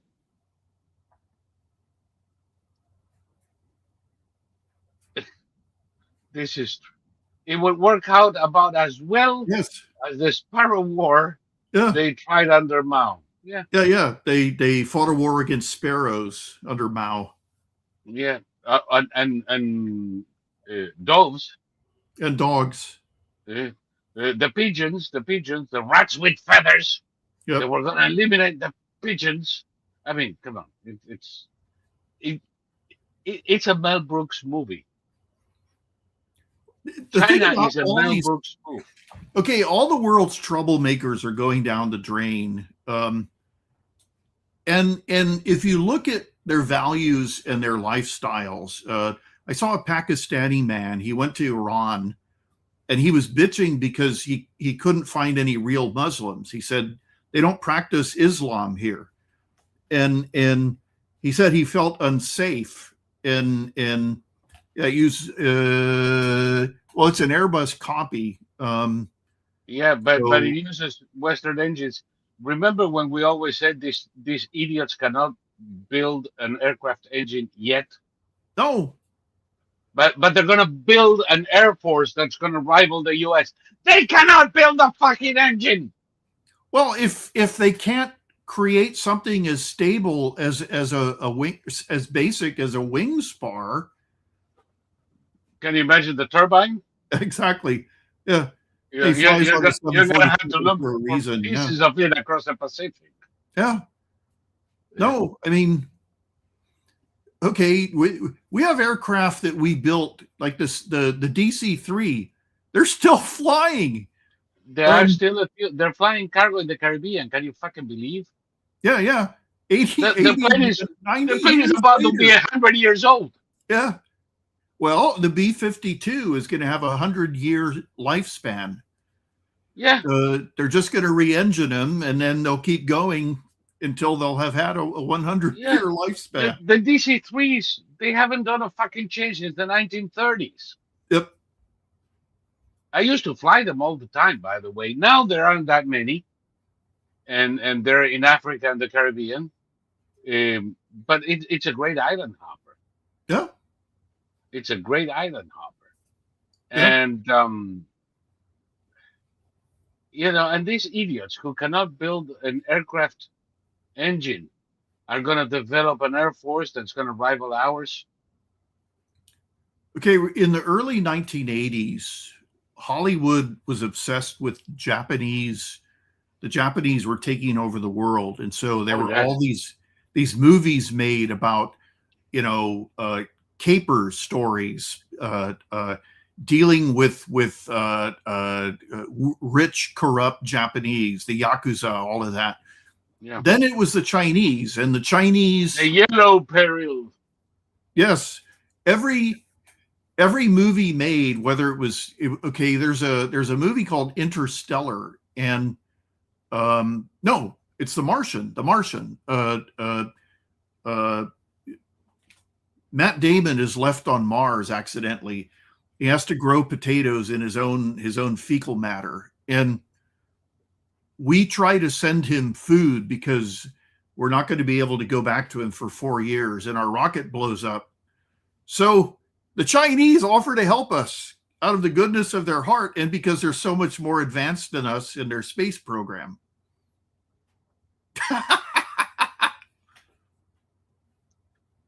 It's there are people. One of the benefits of having Trump use even moderately some of our capacities is that a lot of people are going to have to shut the fuck up because we are about a century ahead of the pack. Oh yeah. And they don't. Uh, there says a leftist right or what? Is there any other kind in Hollywood? Uh, we're 100 years ahead of the pack. We not that we have designed or manufactured. We have weapons on the field that look like Star Wars to these idiots, and so do the Israelis. Oh God, the Israelis. Okay, the casualty figures out of Gaza are a complete fabrication Yes. because the Israelis were using every new weapon they have, and these weapons were designed specifically to nearly eliminate collateral damage. And my guess is that some of the weapons that the Israelis used in Gaza are the ones we used in Venezuela. The concussion munitions. Yeah, I'm Like, sure they used them. yep. And Yes. the Israelis have been using blast effect munitions for years now, and the brilliance of it is that you can fire a cigar-sized missile from a drone into a crowd and hit some guy right in the head, and he goes down, and no one around him is even scratched. You know, Yeah. um, No, but and what they've done with lasers. yeah, well, The, exactly, right? the Lasers. new light dome. Yeah. Of course, they have a different name for it, but I call it the light dome. It's fucking amazing, Yep. And it and works. it changes the economy of war. Well, this is the thing that okay, we were going to build a 747 anti-ballistic missile laser platform, and it could essentially go tick tick tick tick tick tick tick tick tick and take out a whole storm of ballistic missiles. At a cost of And $30 per. exactly. And okay, the Iron Dome and the David Sling munitions are expensive. They're not as expensive as other munitions. Yeah, they don't cost as much as a tomahawk, but they cost $50,000 to $80,000 a piece. Exactly. And the laser defense, like you said, $30 a shot. God, Yep. your enemy is broke before the first bombardment is ended. Well, the mullahs have threatened. The mullahs have threatened to use nuclear weapons in 24 hours. Yeah, Ah! yeah, yeah. Which is not going to happen. No. Any, by the way, folks, I'm looking at you now. Anybody who believes, even for a split second, that there is a chance in 100 billion that the mullahs may actually do what they're threatening to do, you need to go to a psychiatrist. Do it now before it's too late. You're delusional. There you go. Just trying to save a life. Yeah, yeah. No, it's. You said I saw it on Twitter. There's some some poor idiot known as Syrian Girl, and Syrian Girl was a pro-Assad chick who's since fled to Iran, and she's one of those poor Arab women who get very unfortunate cosmetic surgery that they started out looking very very Arab, and they end up looking hideous with like the big swollen lips and all Like that. Laura Loomer. Worse than Laura Loomer, 100 times worse, because it's cheaper. It's like they're getting their cosmetic surgery done in Damascus, Yeah. But she's telling us, just you wait. They're going to use they've stockpiled nuclear weapons, and they're just waiting for the right time. And it's like, don't you think the right time was like 2 weeks ago? How about a year ago? A year ago? No, this is the same thing as that evil garden dwarf in Moscow. Mm-hmm. I'm gonna start the real war now. What the fuck have you been doing? I mean, really, you mean to tell me, why don't you explain to the Russian people how come you sacrificed 1.5 million of them just pussyfooting around? Yeah. You lost your tanks, you lost your planes. Oh yeah, no, you have a couple of missiles left. How many? Well, the nuclear warheads, assuming they're still fissionable material, the second they're put together, they're going to detonate, and they're going to wipe out the entire base. But even conventional warheads, how many of those you have? Because however many you have, that's it, baby, because you cannot make more. No. And we are going to put whatever we need to put in Ukraine to stop this shit. Unfortunately, the U.S. has not given Ukraine much in the past year, but look at that. We didn't give them the Tomahawks. We didn't give them planes. We didn't give them shit. And they still managed to hold the line. Well, destroy 40% of the energy production in Russia. I mean, fighting by themselves. No, the press concentrates. They say a Russian drone hit a building. What they don't tell you is that the Ukrainians shot down 98% of that drone and missile fleet. One got through, it hit a building, and it killed a family. Well, but 98% of the others were shot down. So, what is this? Oh, what is this? Should Trump send Tucker Carlson to speak to the Ayatollah? Yeah, because the Ayatollah would listen to Tucker. No, but I believe from this guy it's got to be some kind of sarcastic comment. A secret weapon. We sent Tucker Carlson. He's gonna bore them all to death. Well, also Tucker would tell the Ayatollah to hang in there and not give in an inch. Oh, send them, please. I want the Ayatollah to hang in there, so he hangs. Yeah, exactly. I really, really, really, of the multiple possibilities open to these people, like going to play cribbage with Azad in the outskirts of Moscow, on a diet of borscht and vodka for the rest of his life, managing to get the fuck out, shave the beard, and pretend to be a Jewish retiree in Cannes. Of the many things they can do, the one that I would vote for, the one that I want to see, is I want him to be caught in a spider hole. Yeah. Tried by the people of Iran and hanged I can't say hang by his balls because they're probably too small and already back up. Uh, but hanged, Mm, head down like Mussolini. mm. Uh, that's what I would love to see. Um, Well, they've caught a few Basij who were shooting only minutes before yes, and then ran out of ammunition. And what's left of those guys after a mob uses fists, feet, rocks, bricks. you cannot even make dog food with the remains. Yep. All the muscle fibers are broken. Yeah.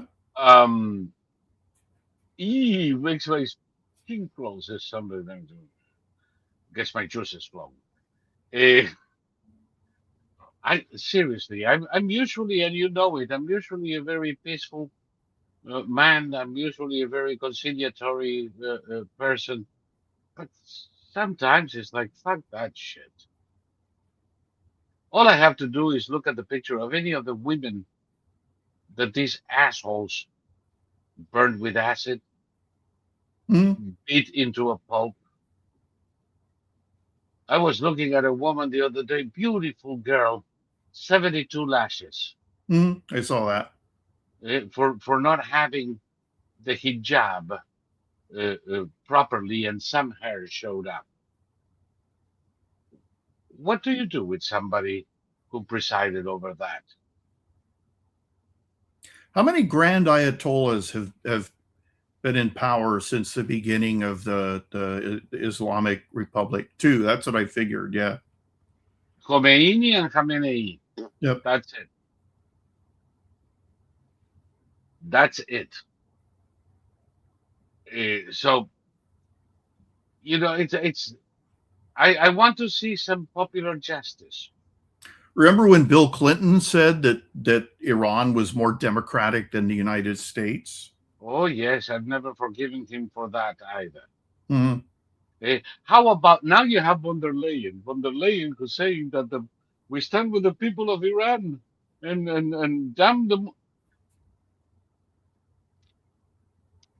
This obstreperous bitch presides over an organization that has been supporting, financing, and protecting the mullahs mm, for 40 years. mm, Do you remember not that long ago when John Kerry, mm, that other asshole who should be wearing black for the demise of the mullahs, mm, was conniving with Margherita Mogherini in Europe to throw the mullahs a lifeline in the first Trump term?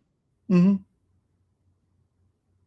And now they want to paint themselves as the heroes of the fight against the mullah.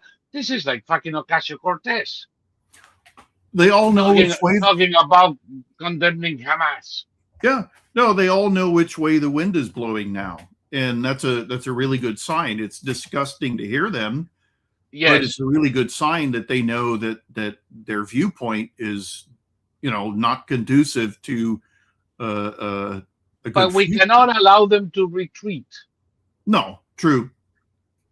I mean, I understand the point. I know they see the writing on the wall. They say, "Oh, fuck, they're gonna shave my head and run me naked out of town, like the collaborationist women in Paris." Hmm. So I need to change tack. Being opportunistic little fucks that they are. We cannot let them. We cannot allow Ursula von der Leyen to paint herself as a fighter against the mullahs. We cannot allow the squad to paint themselves as fighters against anti-Semitism. Hmm. Now they're changing the story in the left wing press, which is to say the The press, press. because anti-Semitism is a characteristic of MAGA. Don't you know that? Of course, of course. And at the same time, you have them quoting the sons of bitches who were marching down the streets of New York screaming globalize the intifada and from the river to the sea with Palestinian flags 6 months ago, talking about we have to get Hamas out of our streets. This is an affront. What the fuck? I ask everybody who's watching us, find photos and pictures and videos of these sons of bitches supporting Hamas, the Hamas flotilla. Remember that? Mm-hmm. And publish them. Don't let them hide. Because now they're going to claim that Trump is an anti Semite and they are the heroes who fought for the Jews and freedom. Which is really funny because here's Netanyahu pointing out that Trump is the greatest friend Israel's ever had. Well, they just named them a righteous among nations, Mm-hmm. which is not something the Israelis give to everyone. So, you know, but these people, as usual, they're the only thing the left has been doing, not always successfully, actually, long term, quite unsuccessful, but all they do day and night is rewrite history. Mm-hmm.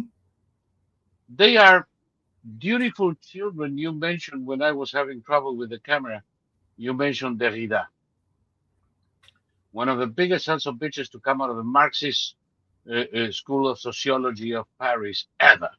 Mm-hmm. His entire philosophy is a teenager's nihilistic tantrum. Mm-hmm. There is no scientific value to anything he does. But the nihilistic tantrum is deprived words of meaning. Mm-hmm. Why? Because if words don't have any specific meaning, and it means whatever I want them to mean whenever I say them, and it may mean something entirely different 5 minutes later, communication stops. Mm-hmm. We cannot talk to each other. I see you in the morning. Good morning, Thomas. What do you mean by good? What is a morning? Yeah, Who is Thomas? exactly.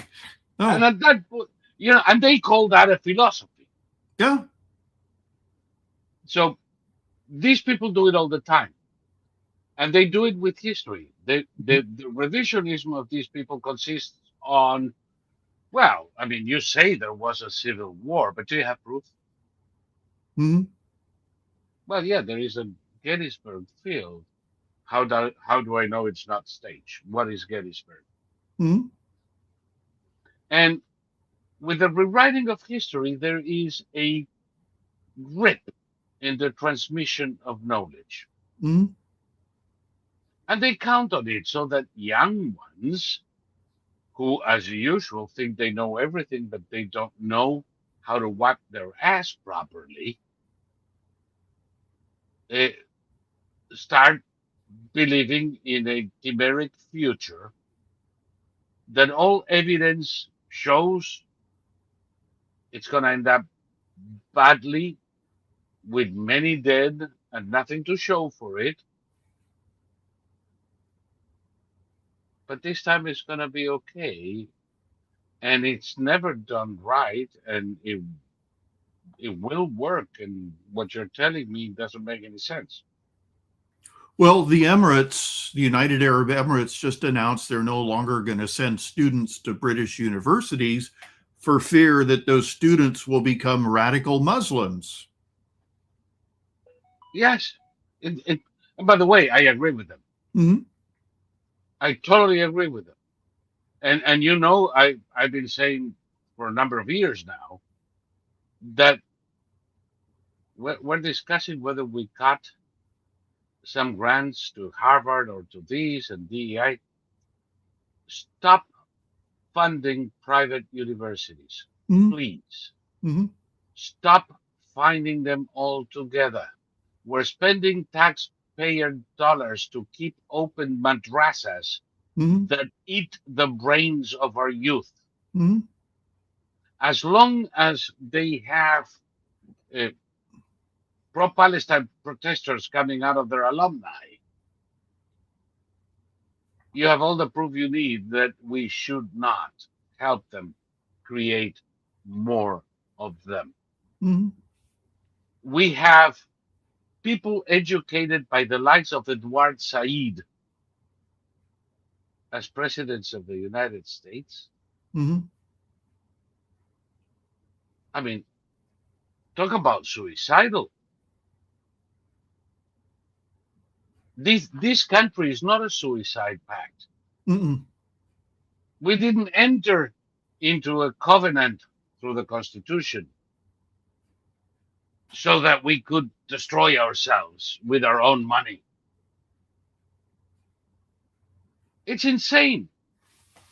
No, my communist brother was a humorous, very intelligent guy, and then he went to Oxnard, Oxnard, not Oxnard. Oxnard is the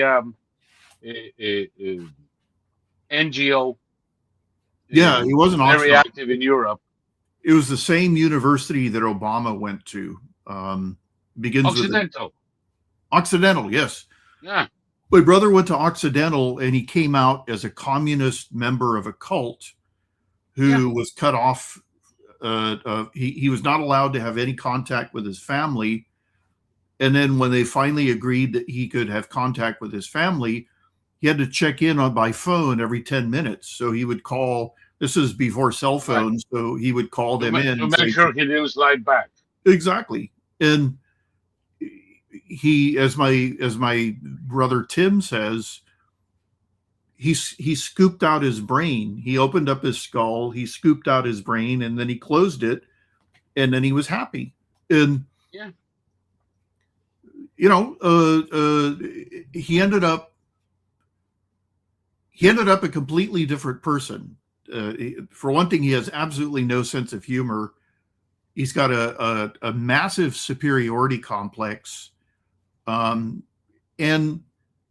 he just became a completely different person. Before he went to college, we could have long conversations about life's absurdities, and now he spends no time on life's absurdities. All he thinks about is politics, and that's the only thing that's important. He once said that the only things that are important in life are politics and nutrition. Well, that is straight out of the School of Sociology of Paris, which I will remind everybody who's watching was founded by Marx and Engels Wow. to develop the pseudoscience invented by them to justify uh, um, dialectic materialism. That is what the entire science of sociology is based upon.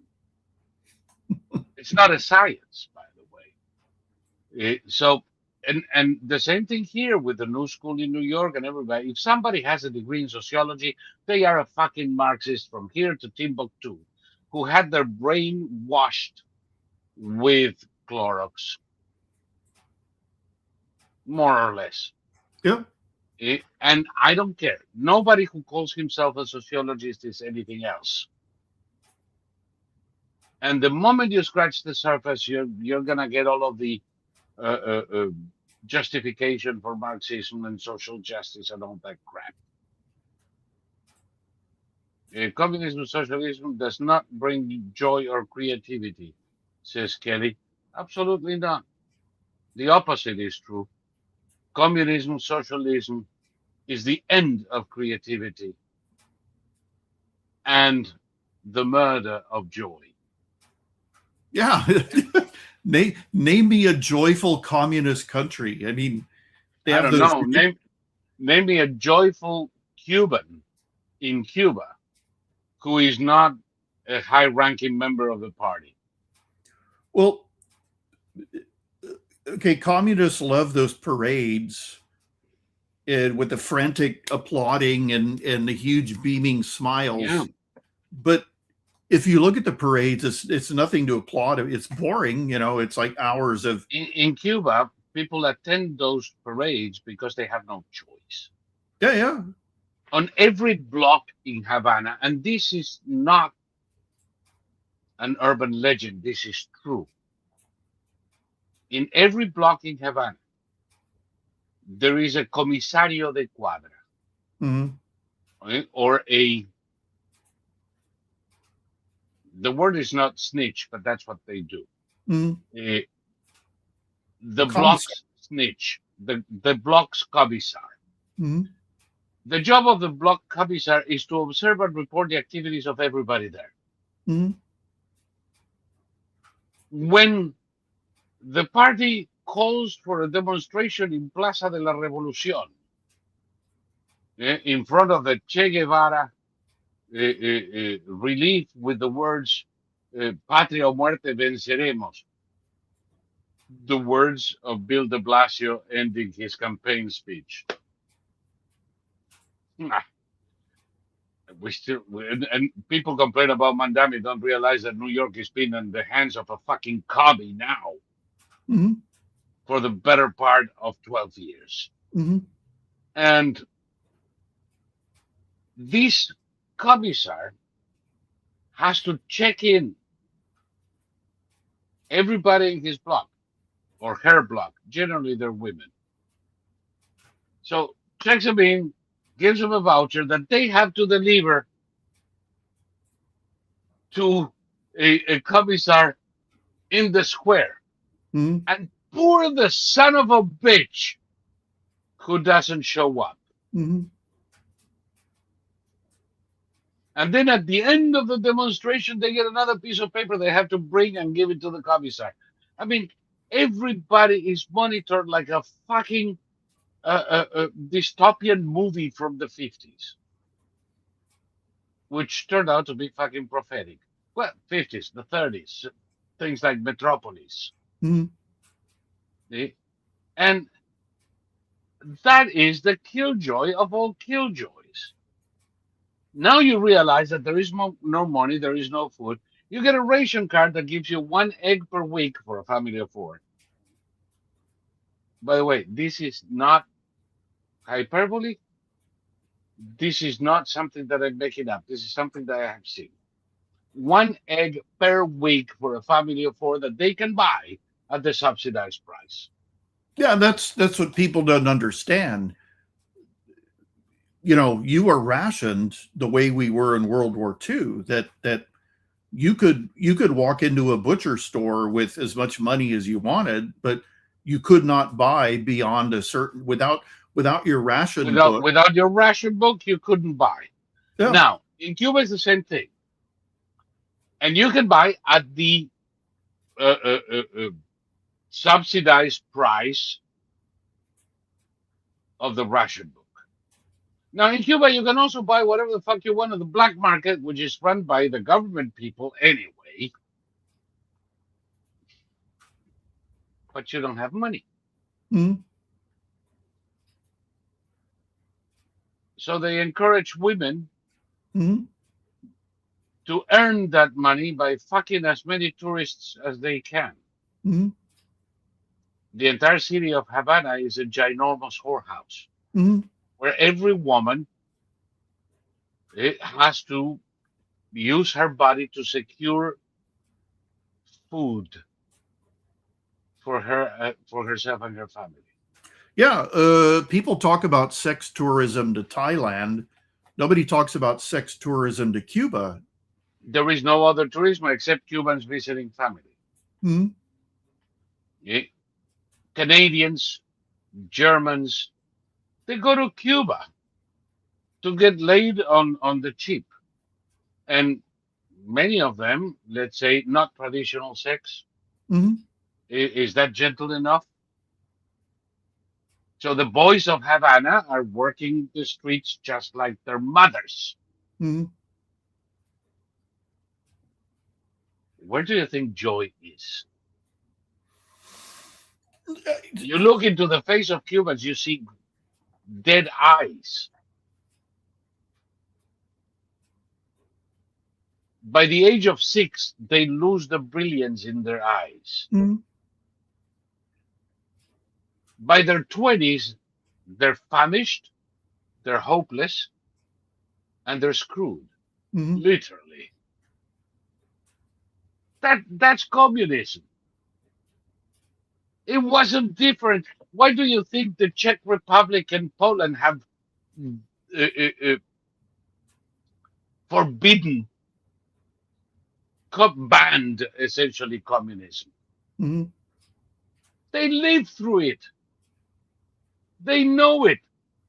Now people who were born after the ordeal was over are listening the siren song of solidarity and love eternal and The what warmth of collectivism. right why the warmth of collectivism. The warmth of collectivism is the pangs of hunger, you fucking idiots.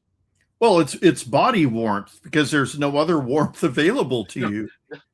the warmth of collectivism is the breath of the German tourist fucking your daughter Yeah, or yourself.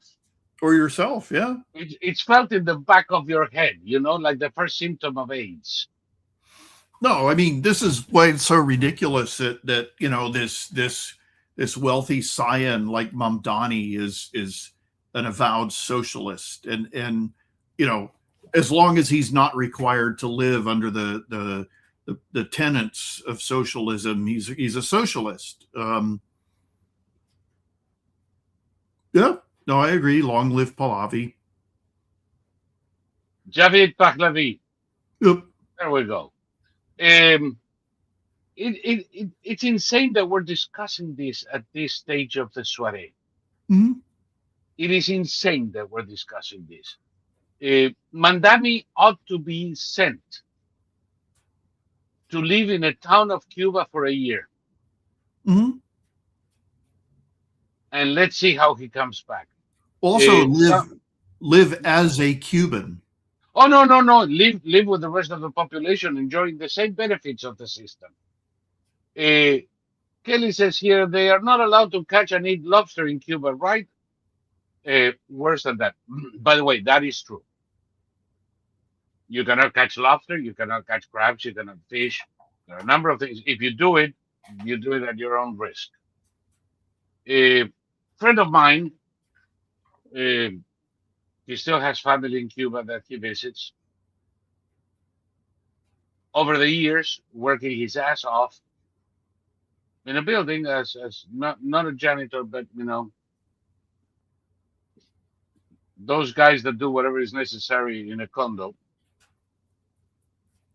He's been able to put money aside and pay lawyers and pay trips and get his family out. Some that couldn't come to the US, he got them into Spain. And recently he went to visit a cousin of his that lives in the fucking boondocks. Mm-hmm. At one point, he went into an internal exile. He couldn't get out of the country. So he went to a cabin in the woods about 100 clicks from the nearest town. And there he set up his own little farm that he tends to with his wife and children. He couldn't get gas for the machinery. So, for instance, he tills the soil with a couple of oxen. Mm-hmm. He says to me, this is like living with the Amish. Mm-hmm. The guy is in the 1800s, Mm-hmm. but he has 10 cows, 50 sheep, and grains and veggies. And I had my best meal in Cuba in his house. He killed a cow for my visit.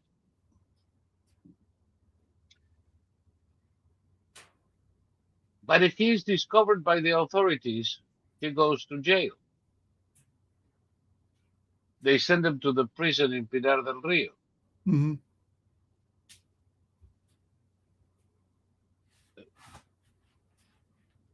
It is forbidden to own farm animals.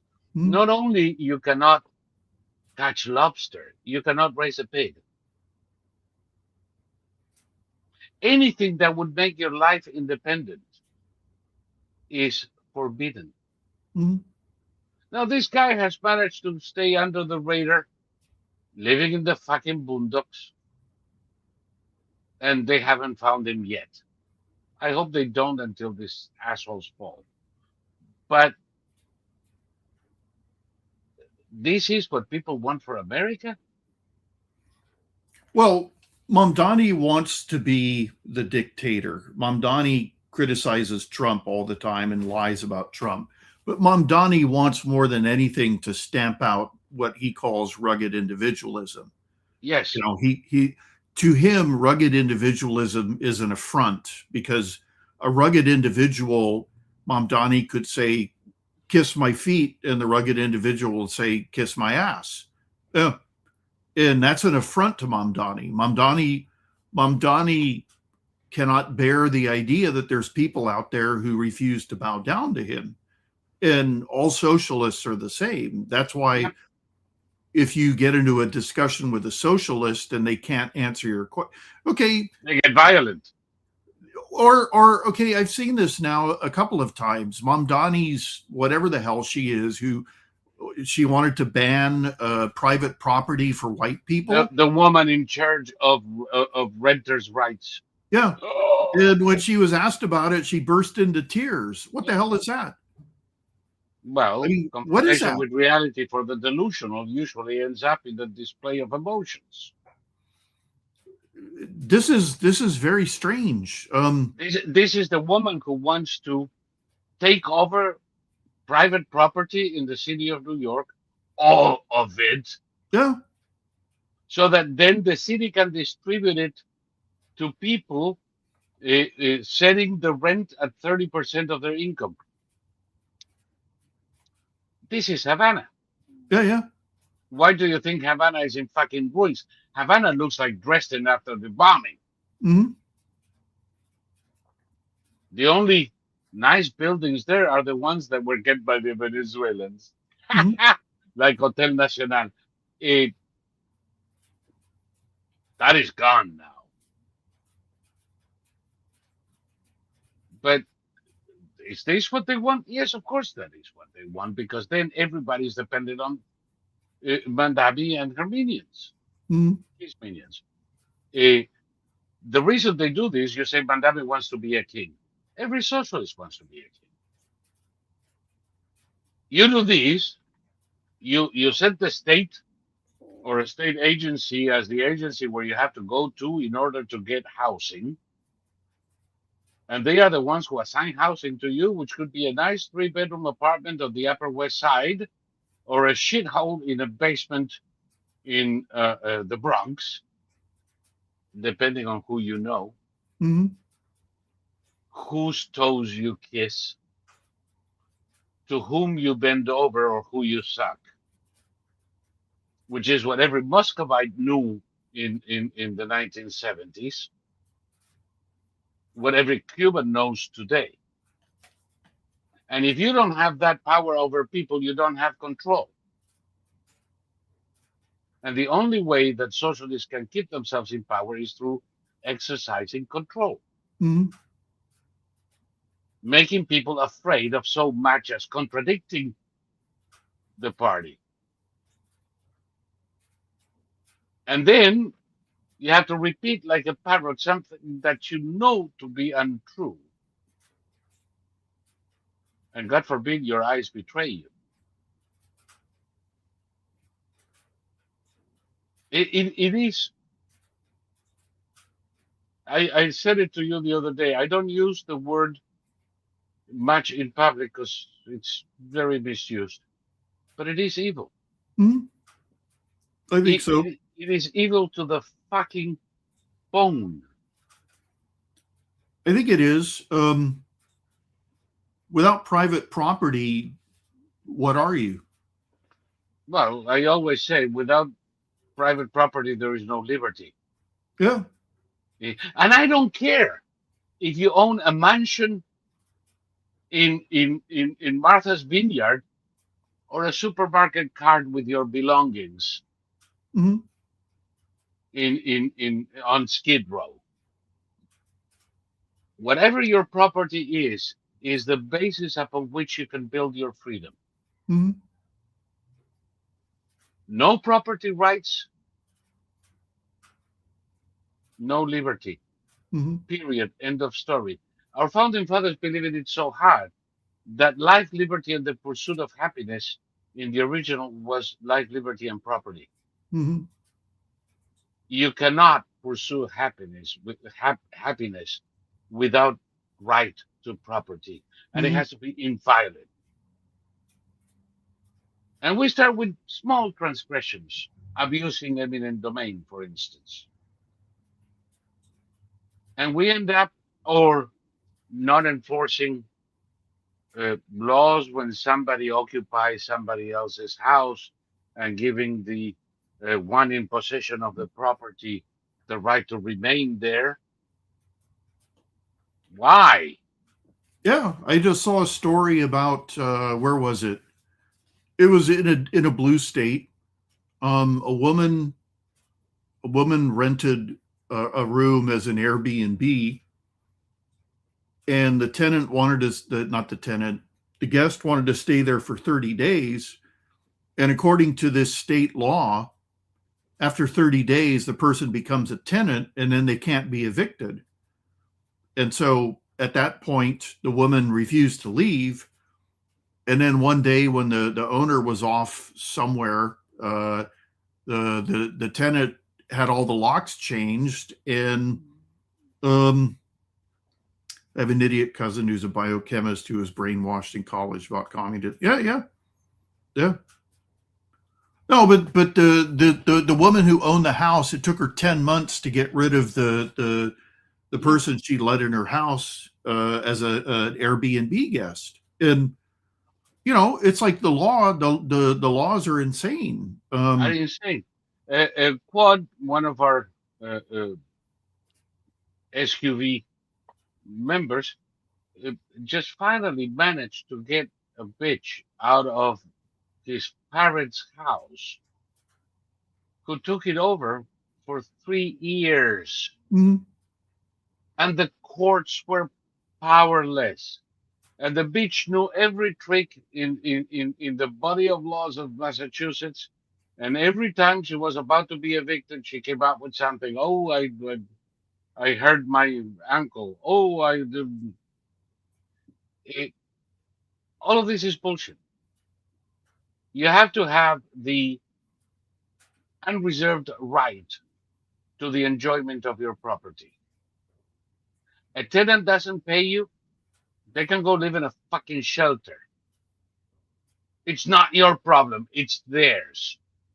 And the city cannot transfer to you the responsibility and force you to keep that tenant rent free because they are incapable of developing alternatives. Yeah, I don't care what anyone says. If that ever happened to me, what I would do is I would dress all in black with a balaclava and I would go in with a baseball bat and I would work the person over with the baseball bat. And then, of Get course, out of them. yeah. And And then, then when the police come, I'm living here. yeah, yeah. No, Now that person, I don't know them. I have no idea what you're talking about. And then I would do it again and I would do it until the person left. Yes, yes. But, unfortunately, most of the victims are generally older people who cannot do that. And older than us is old. Mm-hmm. Um, the weak, the defenseless, Mm-hmm. people who work their lives to have a home to live in, only to see it taken Mm-hmm. by an illegal immigrant with an attitude. Mm-hmm. Fuck that shit. Yeah, The this state, is this is something that's really amazing to see, the arrogance of the Somalis. Like they have yes. no idea what's coming. They have no idea what's about to happen to them. If I ever had any sympathy or empathy for any of those assholes, I assure you I have none. And No. by the way, reserve some of your wrath for Tampon Ting. Oh, he's going down. That's why he's no longer running for governor. No, he's going down, and in the next week or two, we may have big news because there's just been a congressional hearing and that ended in referrals for criminal activity Yeah, to the yeah. DOJ. Yeah, well, So Anna Paulina Luna referred Tim to the yeah, DOJ, but she and wasn't the only one. She wasn't the only one in the committee, and everybody in the committee was kind of like aghast mhm. at what the witnesses were testifying under oath Also Jacob regarding Fry. this. Jacob Fry is up shit creek too. So Of course, he's corrupt as hell. These people have gotten millions. I mean, it's something out of Dickens, you know. The evil son of a bitch who exploits the children of London, sending them to steal for them. Well, Tampon Team and Frey have been using the Somalis to go out and steal for them. mhm. They No, were and the not only Somali, aware, they were organizers, they were beneficiaries of this yeah, thievery. the Somalis are really showing their low IQs by making boastful videos and being all defiant because they Yeah, honestly think they're untouchable. yeah. Ellison, too. And Ellison, yeah. Remember how upset we were when that fucking son of a bitch stole the election? Mhm. Because he stole it, we remember that. Well, he might end up in jail after all. There might be justice. Well, I love how these people are saying we don't need help from the feds. The feds aren't there to help you guys. No, Feds are there to put you guys in the slammer. So, you know, the feds are there to enforce compliance with the law, with the yeah. federal law. Not even if you commit a state crime in front of them, they might grab your ass and give you to the police. But they're not there to enforce state law or municipal ordinances. They're there to enforce federal law, and in particular, they're in Minnesota to enforce federal immigration law. Mhm.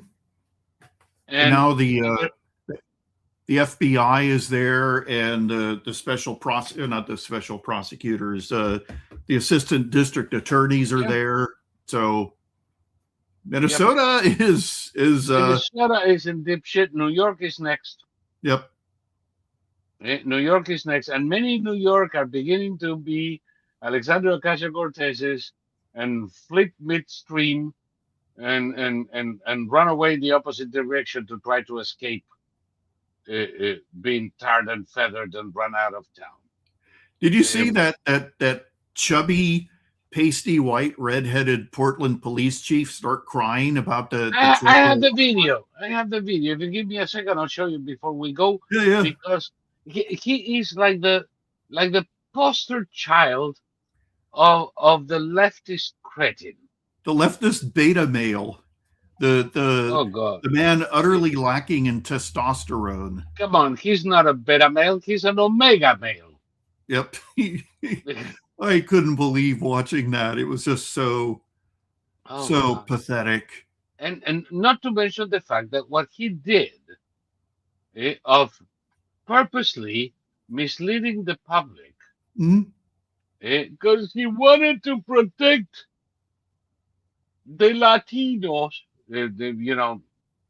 two fucking Tren de Aragua assholes.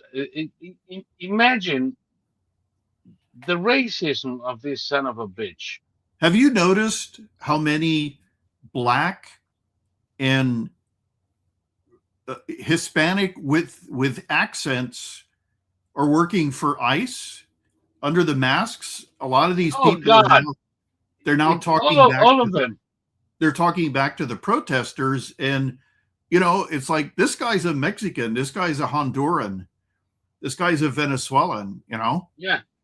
Why are you taking my people? I have your people, asshole, not that one. Yeah. And that's another one. When Ilan Omar, uh, Somalian is my country. Oh, really? Then fucking run for election there, you bitch. Yeah, yeah. I don't care where you came from, as long as you're an American now. Yeah. This is the Omega male, There we go. because he left the betas far behind. Look at this. And what I can say is there is an association with the two folks yesterday and TDA. I hesitated to even share this information initially because I'm very aware of the historic injustice of victim blaming, oftentimes portrayed by law enforcement, including this very agency that I've represented so proudly for so many years.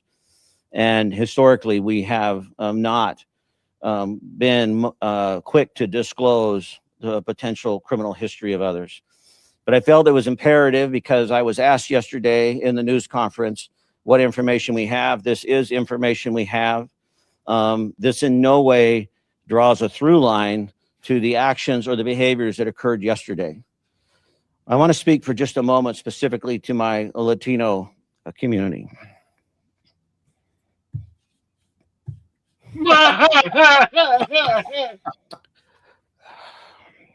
It saddens me that we even have to qualify these remarks. You don't. Because I understand, or at least have attempted to understand through your voices, your concern, your fear, your anger. This information in no way is meant to disparage or to condone or support or agree with any of the actions that occurred yesterday. But it is important that we stay committed to the rule of law, that we stay committed to the facts, that we stay a trustworthy and legitimate police department for all of Portlanders. He just contradicted himself. He opposes the law enforcement. He opposes the ICE agents enforcing the law, but he says it's necessary that they enforce the law. All of this is because he didn't want to say, and he didn't say, that the two assholes killed by ICE were Tren de Aragua pieces of trash, that the killing was good, and it's not innocent people we're talking about here. Well, they tried to run over the ICE agents. He couldn't even fucking say it. Yeah. No, he's a fucking racist because he says that if okay, Larry Elder used to play this recording. I don't know where it came from, but it was two elderly white people speaking to a black cop. And the cop says, "Can you describe the perpetrator?" And they're going, well, he was, well. And the cop says, "He was black, right?" And they said, "Well, he just happened to be black." Right. They couldn't bring themselves to tell a black cop. Pure racism. And the presumption of this asshole that anybody in the so-called Latino community, whoever the fuck they are, and I still, for years we've been having this conversation, I still don't know what they mean by it. If he says these two fucking Venezuelans are two fucking Venezuelans, he's accusing everybody who speaks Spanish. That's what he's saying. And okay, you're a member of the Latino community, according to him. So do you feel all warm and fuzzy when you deal with illegal Mexicans? I celebrate when they are deported. Yeah. But let me put it this way. I'm crazy, right? I'm surrounded by Cubans, Dominicans, Venezuelans. They get happy too. Yeah. So do Mexicans. Legal Mexicans. They're safer in their neighborhoods. Yeah. They don't want illegal. Illegals take jobs from them. Everybody thinks that illegals only take jobs from US-born American citizens. No, they take jobs from the legal immigrant who's at the same level of the food chain. They're not going to take the job from, I don't know, Byron Ellison. They're going to take the job from the guy who works at McDonald's. Yeah, my new gardener is a legal Mexican, and you know he now gets to charge a much higher rate than he did before because all the illegal gardeners, the lawnmowers and stuff, they've all disappeared. They've all gone back to Mexico. Yeah. So, Well, fine, because and that's the thing. It's not that illegals do the jobs that Americans don't want to do. No, they do the jobs that other legal immigrants do, but cheaper because they work under the fucking table. mhm. Wow. Talk about a fucking myth. Mhm. So, no, I speak Spanish with some people, not with my children, for instance, but with some people I do. I don't consider myself a Latino. Number one, because I have never uh, been a practitioner of the Latin rite of the Catholic Church, which is the original of the stinking word. Latinos are those who attend Mass in Latin. That's how it started. I'm not one of those either. I wasn't born in Rome, which would make me a Latino in Italian. I don't understand this labeling that puts together a second generation German from Chile, a second generation Italian from Argentina, a second generation Japanese from Peru or Chinese from Havana. Well, you know So, who drives leftists crazy is the Spanish. What the hell do we do about the Spanish? They're white Europeans.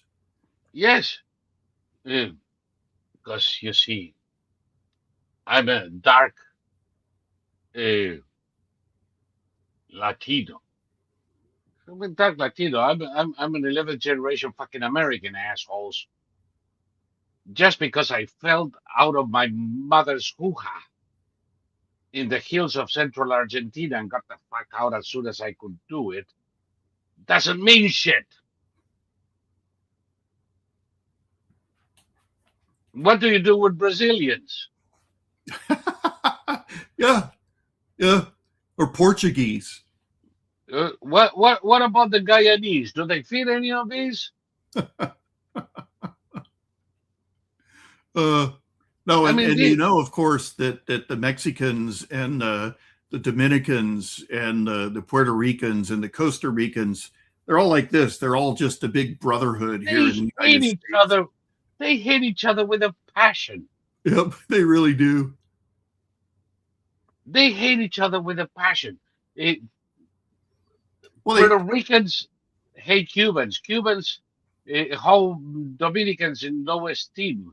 well they call All each other racist words in Spanish.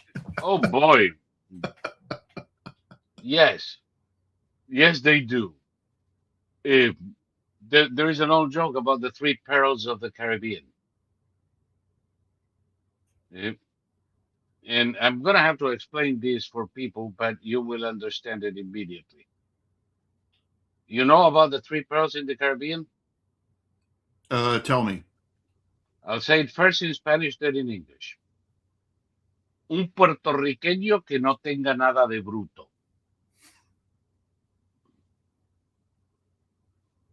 Un dominicano que no tenga nada de negro.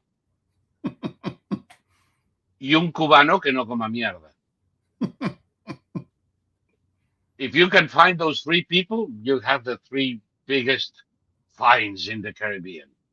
A Puerto Rican who has no traces of idiocy. A Dominican who has no traces of black. And a Cuban who doesn't talk shit. Mhm. That is a common joke among all three of them. Now, all three of them would put the differences aside when they're dealing with a Mexican. Mhm. Mexicans think they are God's answer to everybody's prayer. I like it because when the census used to call Spanish-speaking citizens Hispanics, Mhm. there, there were a ton of Hispanics in New York, generally Puerto Ricans, in Miami, generally Cubans, but none in California or Texas or Arizona. Not one. Mexicans hate the Spaniards. Mhm. Hispanic sounds too close to Hispano, which is a Spanish word meaning from Spain. Mhm. They consider Hispano a fucking insult, Mhm. worse than son of a bitch or tu chingada madre. But they also see Mexicans are funny. They hate the Spanish and they hate the indigenous people in Mexico. So they don't accept the fact that they're either one or the other or a mixture of the two. And then in some places there's like some Germans. That's where the accordion music came in or whatever. Oh yeah. It's where the beer makers came. But no, Mexicans, I mean, I don't know. Mexicans are no more unified than Oh fuck no. Fuck no. People from Guadalajara look at people from Chiapas as little more than monkeys in a zoo. exactly. Eh? The charros in Tamaulipas look at people in Guadalajara as fucking nuts. Mhm. Veracruceños look at everybody else with contempt. Mhm. Somebody says here, Dominicans have a lower opinion of Haitians than I do about Democrats. I cannot say, without risk of losing our platforms, what Dominicans feel about Haitians. Oh yeah. Contempt doesn't even begin to describe it. Also Mexicans hate black people. This may come Oh to yeah, as news to some of you, but they have a and really ugly word for black people. ugly And words, and Dominicans, who are almost all of them, almost all of them would be considered African Americans here. Mhm. Eh? They are really mulattoes of various levels of mixture. Uh, but in the U.S., they all qualify for for African American, and you don't have to ask them. They look the part. Mhm. Wink, wink. I asked one of them, "Why don't you like Haitians?" Oh, come on, what's there to like about those blacks? Yeah. Using a far more derogatory word. And I look at the guy and look at the guys. Have you looked at the mirror?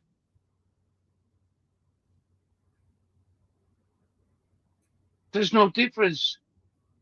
Oh boy. Mhm. Then the guy gave me a lesson on the percentage of blackness that is acceptable or isn't. Mhm. You gotta be kidding me. You cannot be more racist than these people. Yeah. We're talking. What is it? A brush of the tar. What is it? A touch of the tar brush or something like that. Ooh, a touch. The guy who was talking to me what was a mulatto was at least 50%. Mhm. It, but he had some white. Yeah. And then where that white comes from also makes a difference. Mhm. These people measure the racism is measured in small percentages in the bloodline. They have names for all of these categories. Mhm.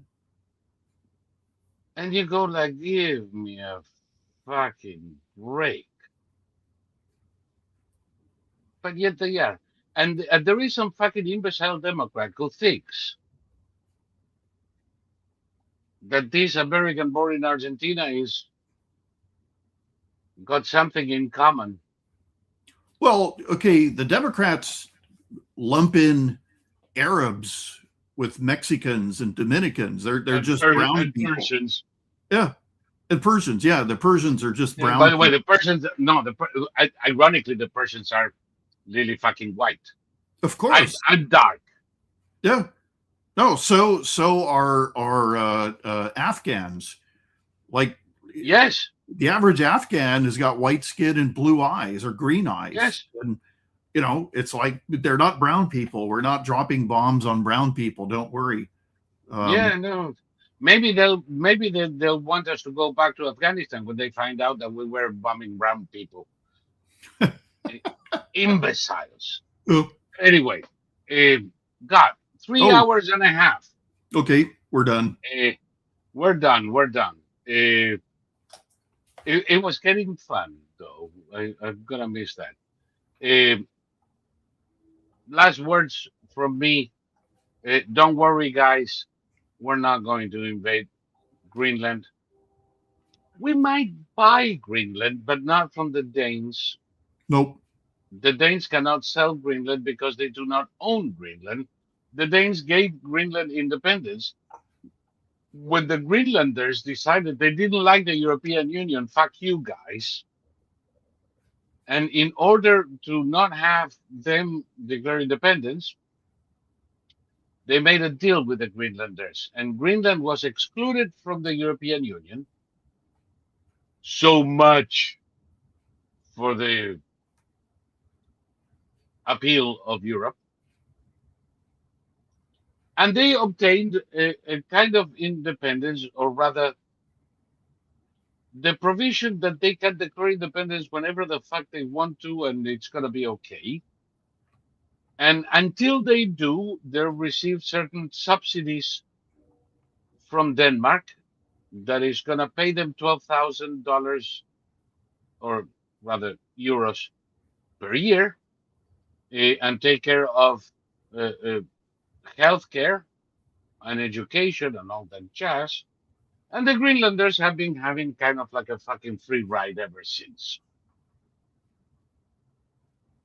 Somebody says that we're going to offer them $100,000 a piece. $100,000 a piece is an insult because they're already getting that from Denmark. But if you give them a couple of million ahead, you're going to see how fast they declare independence and become an associate state. They're not going to become a state. They're going to become an associate state, much like Puerto Rico. Mm-hmm. And they're going to have, their 2 million, and they're going to live off of the product of the 2 million and not give a flying fuck. And they're going to be able to call themselves Greenlanders and have a Greenland passport, and nobody gives a shit. And we are going to be able to build all the bases we want without having to go into endless conversations with the Danes and Europe. And that's all there is to it.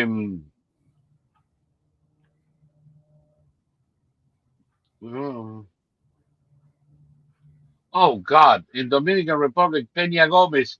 I remember Peña Gomez. Peña Gomez made me laugh my ass off because Dominicans did not want to vote for Peña Gomez because he was black. Wow. And I had black people tell me to my face, I'm not voting for that black man. Wow. Why? He's black. What are you? Now, you sort of experienced a lot of that when you met your wife's family. Oh God, my wife's family is a kaleidoscope. Mm-hmm. Their skin tones go from lily white to Punta Quinte. Yep. And you told me that the dark guy was known as the white guy. Wasn't there a dark guy who was considered El Blanco or something like that? No, well, my wife's great grandfather was known in the family as Punta. Eh, and they don't mean it. There's no bad milk here, It's they don't mean it. There is no meanness in the naming. Mm-hmm. They all laugh about it. And her grandfather was a lily white, uh, um, blue-eyed Frank. Mm-hmm. He was from Ile-de-France. Actually, he was born in the Dominican, but his father had come from north of Paris. Those people in France that are really Western Franks, Hmm. uh, tall, blue-eyed, big man. So you have like lily white frogs, Kunta Kinte, all mixed up, and somewhere along the line there must have been an Indian that fell into the thing. And of course there are Sephardic Jews. There are Sephardic Jews. One of her ancestors was a guy Santana who Hmm. came from Mexico, from Yucatan, a mestizo, and became a dictator of the Dominican Republic for a number of years.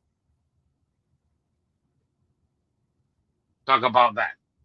Uh, so no, it's quite an experience. I have been acquired. I've been doing my masters in Dominicans for almost 30 years now, um, and I still cannot understand what the fuck we're trying to do with our government policies and our classification in Latinos and all that jazz. Nor do these people, but unlike me, they're pretty deft at taking advantage of it. Sure.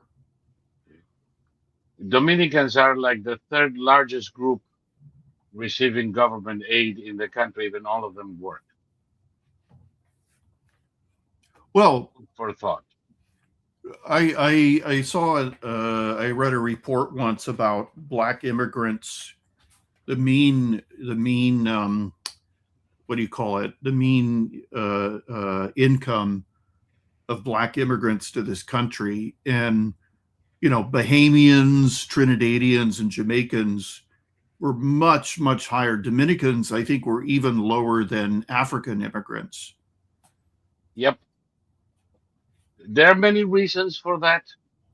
Um, many Jamaican immigrants over the past 30 years have been coming with uh, nursing Oh uh, yeah. careers and all that. Jazz. So they make anywhere from 60 to 150,000. Bahamians, those that actually come to the U.S., tend to have money before they come to the U.S. Mhm. I used to work with one in Morgan Stanley, a Bahamian guy, and he was a scion to a wealthy family in Nassau, and he came here to work in brokerage, among other things, to manage his own family's assets. Um, Not the same kind of immigrant that comes from a poor northern Dominican town. Uh, But anyway, that will be subject for another day. People, I've been trying not to bother you much, but it's still an issue, and it will be for some time. We don't receive money from anybody. Israel doesn't pay us $7,000 to say, what is it that we needed to say? Hold on just a second. Oh, yes, I'm not getting paid for this. This is here because I believe in it. And I believe that Thomas, more than tolerate my idiosyncrasies, believes in it too. So I'm Israel High. Unfortunately, that doesn't bring us a fucking dime, regardless of what the Candace Owens of this world might tell you. We don't get money from Soros. We don't get money from the Democrats. We don't get money from anybody, God damn it, except from our viewers. And that is the only way we have of sustaining our channel and our forum. So please, if you haven't done that yet, you can subscribe to at the Brother Lie on X. If you're watching us on X, easy 2 clicks away. One latte every 2 months. It's nothing for most of you, but if enough of you do it, it pays the bills here. The other way is to make a donation. to quadverum.com/support us. And that donation can be a monthly contribution or a one-time donation on any amount that you see fit. This is not preset. You just tell us. We'll send you $3 per month or $100 per month. It doesn't matter. Whatever it is, it's welcome, necessary, and it adds to the total. And you can become a member of this channel in YouTube or in Odyssey. And either one of these methods, and if all of these is still not enough, you can send us a check. And the address is published in our forum. And if anybody ever wants to do it and cannot find it, please let me know. And we'll even publish it here because, it's our address. We get checks there. What the hell? Not too many. Remember, Thomas, at one time, nobody wanted to use payment methods and they only wanted to send checks. Hmm. Now nobody says checks except occasionally. They finally have lost their fear of the internet. So Yeah, I keep my checkbook is here, and I don't think I've used it in 2 or 3 years now. I haven't written a check in 3 years for sure. Yep. But anyway, that's it, guys. That is my appeal for support. It is what makes these and other shows happen. And I have to say, it protects those who send us some moolah are going to become immune to pellagra and hemorrhoid flare-ups, which is always good. It's great. And it's going to make a Democrat shit their pants. More I cannot promise without facing a possible lawsuit for false advertising. But this is certified. It will make a Democrat shit their pants. With that, thank you so much. I have nothing else. And Thomas, anything else we left out? The last word then. Jocund. Jocund. Excellent. Thank you so much. And I'll see you guys tomorrow at the Quad Meet. Good night.